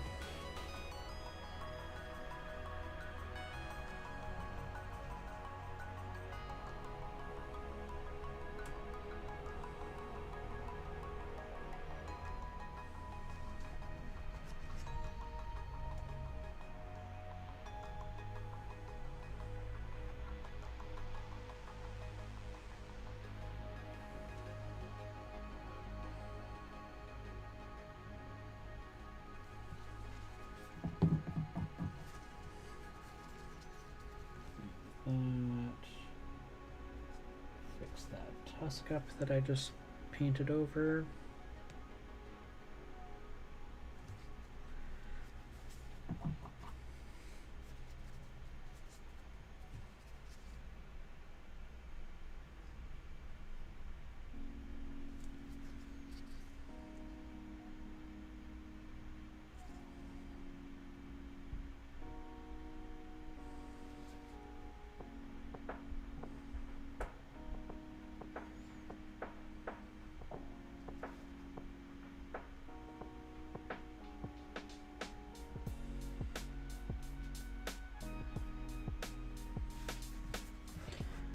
Perfect. Loving that. Should probably give him some eyelid or eyes. Now I'm going to do this part off camera here because I need to get real close to do it.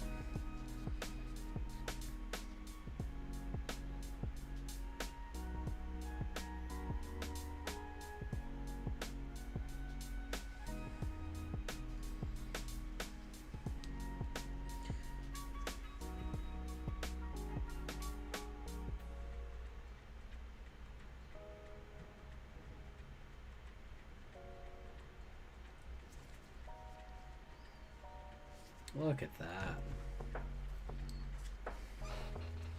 Oh, you can't see it. That there. Looking solid. All right.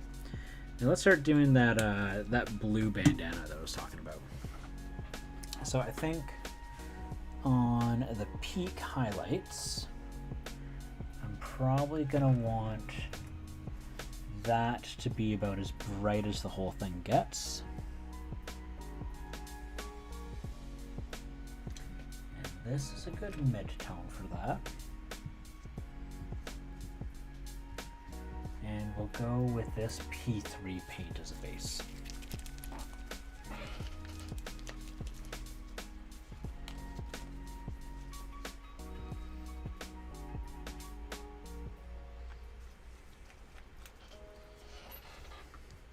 And I think what this is going to do is it's going to really help the whole piece.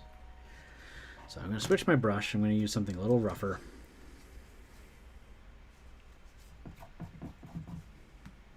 And let's see if this helps bring him out of, because he's kind of like in a monotone palette, and that's not really where we really want him to be.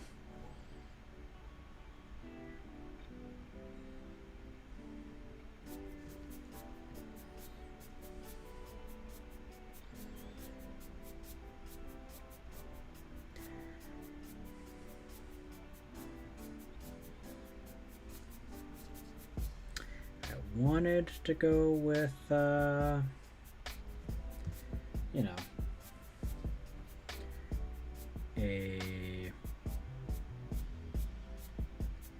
who's it? Red bandana. It's in my head, pirates have red bandanas. Just my own little headcanon there, but I think this is going to really help bring him a bit more to life, make him pop a little bit. Kind of look better in general.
The blue bandana looks weird.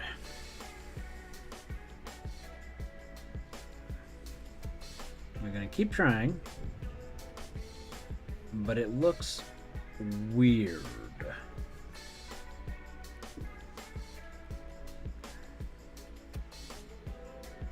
Something's off about it, and I don't know what.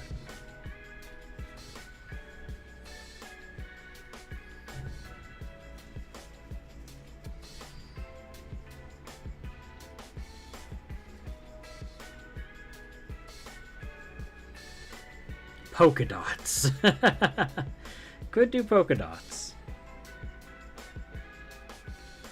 Oh, that's unfortunate, but that's okay. That's just a base coat. We don't worry about too much. A little bit of over spillage, you know, see if we can soak up some of that. But in the end of the day, it's fine.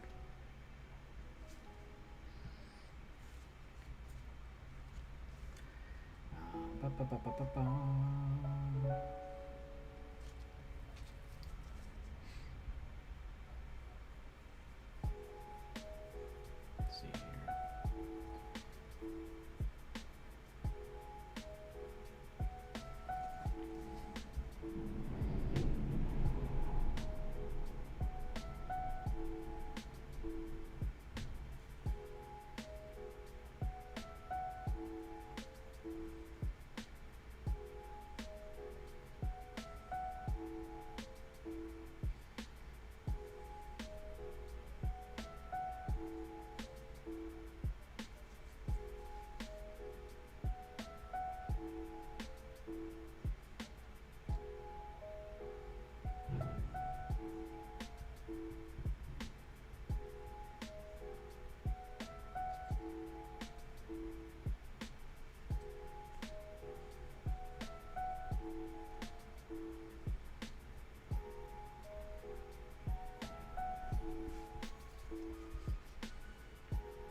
Alrighty.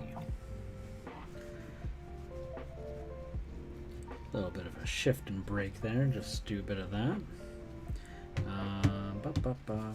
This hasn't been given a wash yet, so I need to do that. Slurp up a bunch here from my palette. Just slap that on. Just slap it on.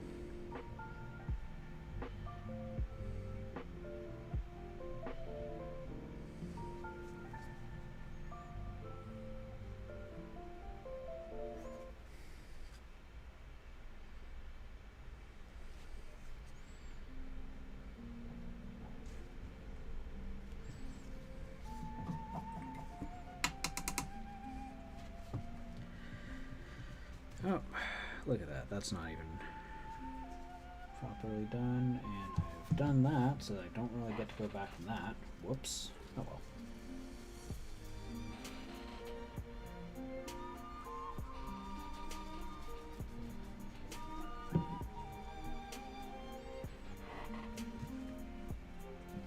At this rate, I'm probably going to paint until my battery dies on my headset, Which, knowing the battery expectancy of or the life expectancy of my headset's battery, it's going to happen soonish.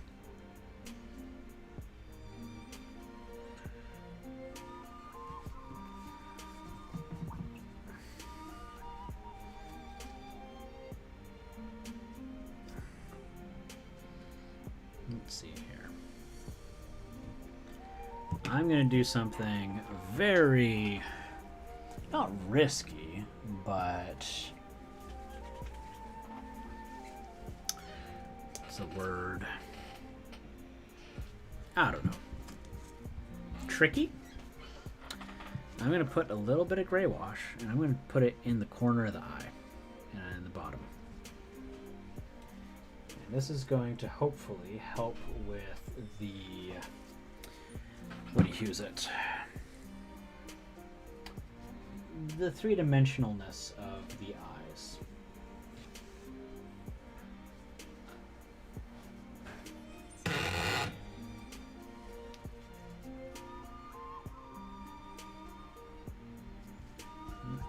Come on. Go way in there.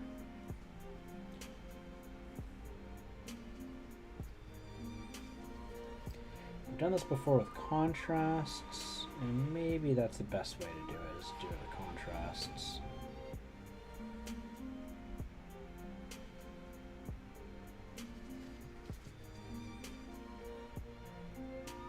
Nope.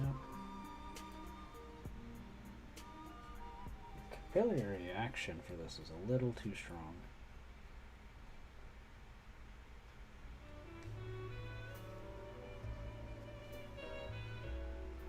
The capillary action, sorry.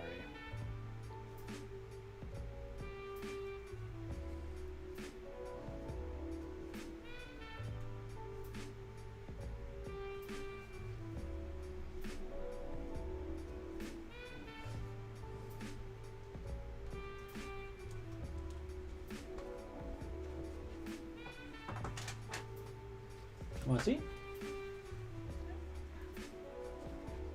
That's cool.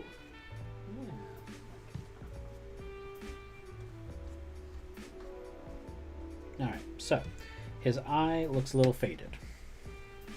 But it's not all for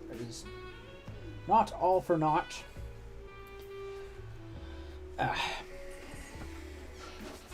We're getting places. Getting places with this guy. He's looking good.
I'm not sure what I want to do next. Oh, thank you. Sorry. I might end up taking a break and calling it a day, because I've been streaming for nearly 4 hours. And it's just good to take a break now and then. And I might go and, when I come back at this, look at it with fresh eyes.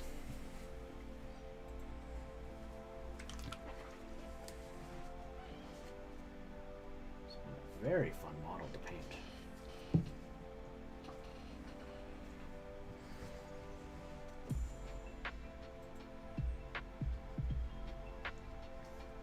So this is gonna have to get done regardless of what I do. So while I guess I could apply a couple more layers to the skulls. I could do a little bit of work on the bandanas. Okay, so there's a few things I can do.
Alright, so I got that.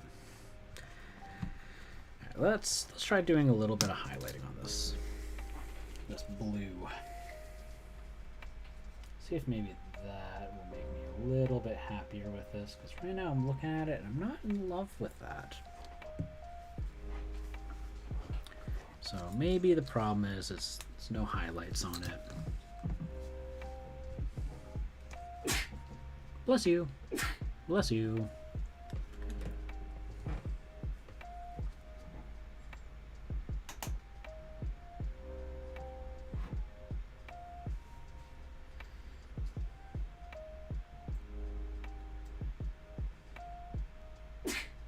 Bless you.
Oh, there we go.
Alright, so that's a little bit better. Just a little bit, but it's getting somewhere.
So now, add a little bit of this stuff.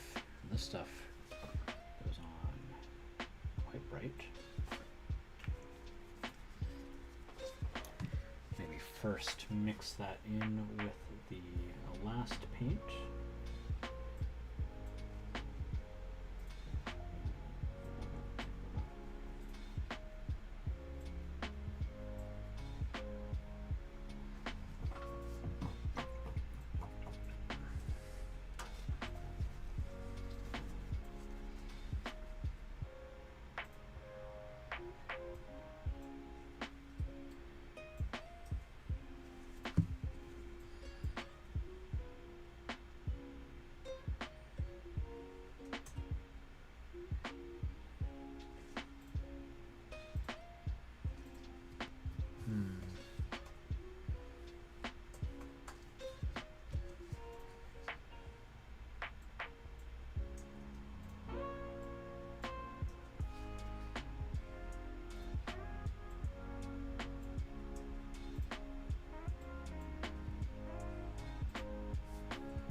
There we go. It's looking exciting.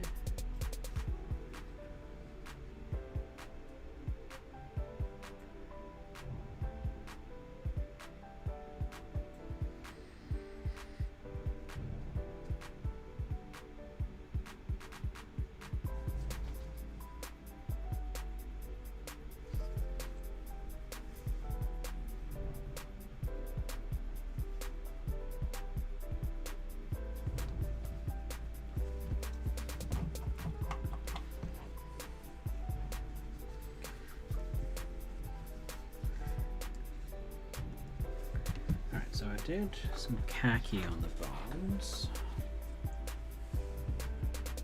Put my khaki where it belongs. Just over here.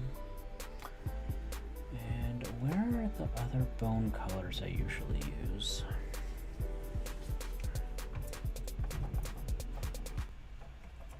That's one of them.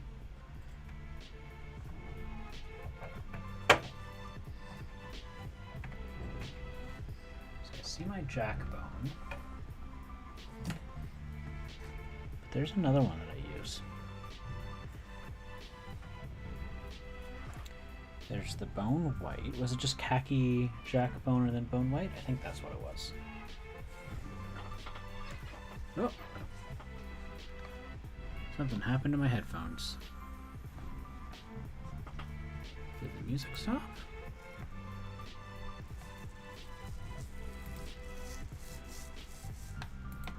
Music has not stopped.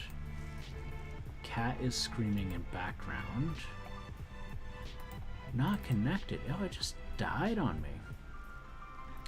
Well, I guess that's the end of the stream there. Because the headset's just outright disconnected. They didn't do anything. They didn't tell me what was going on. Well, I can hear under one earphone, but this is the 4-hour mark where they tend to fail on me. So what I'm going to do here is let's go and pull up Twitch. Yeah. Zelda wants everyone to know that she wants attention. So I got that, and then what is it? Can't remember the exact title.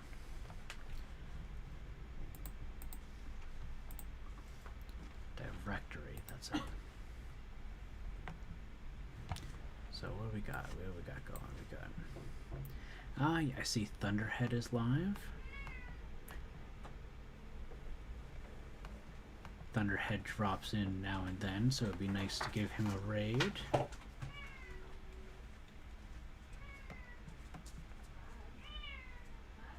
Yeah, let's go say hi to Thunderhead, because he was here just the other day during the raffle. Good guy. Hey, thanks for hanging out with me, Pythron. It was always nice. Alright, and we're going to be raiding off to go harass Thunderhead Studios. So be sure to be loud, be excited, and give lots of love. And I'm just going to get ready here.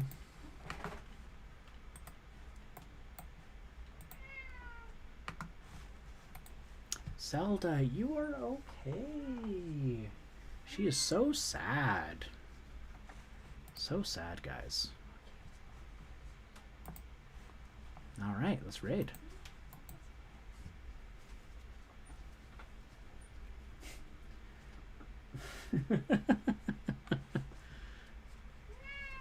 Hi. They're already gone. Stream is over? Yep.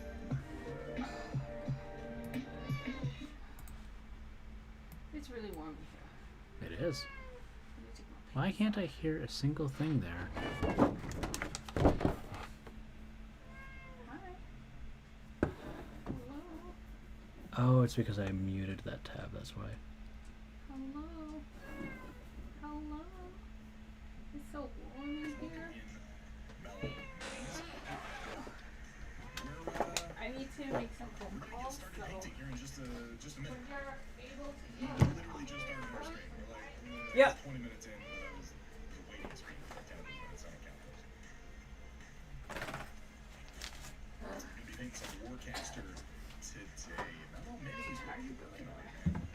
If you wanted to keep streaming longer, you could. Oh no, my headset died. Oh, okay. Or later tonight if you want. Okay. Alright. Because my assumption is that Kaiju Jesus is a human attempt to create a single human being that is controllable, that can pilot a Jaeger entirely on its own, which explains why Jesus has the connection with the Mecha Kaiju. Like, this is going to be a human attempt to make a single pilot Jaeger. Kind of like they did in Uprising, but they were like, oh, we can't use Kaiju brain for that. We have to crossbreed humans and Kaiju. I'm a writer. I get paid money. Oh my god. This is a painting stream? I feel so... No. We're just going to critique bad movies. That's all we actually do. Please do. Yeah, Mellow Minis. Mellow Minis. Put it up. If you don't mind, pop over into the Discord. Post it in the store report, because that way we will all be able to see it at the end of the stream, and we'll take some time and we'll have a look at it. I haven't done anything from this Artisans Guild. I haven't done anything from Artisans Guild. I see their stuff everywhere. Everybody seems to like them really, really well. I have not personally printed or painted any of their minis, but I love seeing what people do on them. So, yeah, Godzilla vs. Kong is a fucking stupid movie. Like, I don't feel like that's taking anybody by surprise when I say it. It's just dumb. I'm not even saying I didn't enjoy it. Like, I didn't enjoy large portions of it, and then I very much enjoyed the parts when it was just like lizard monkey punching each other. I think they did a really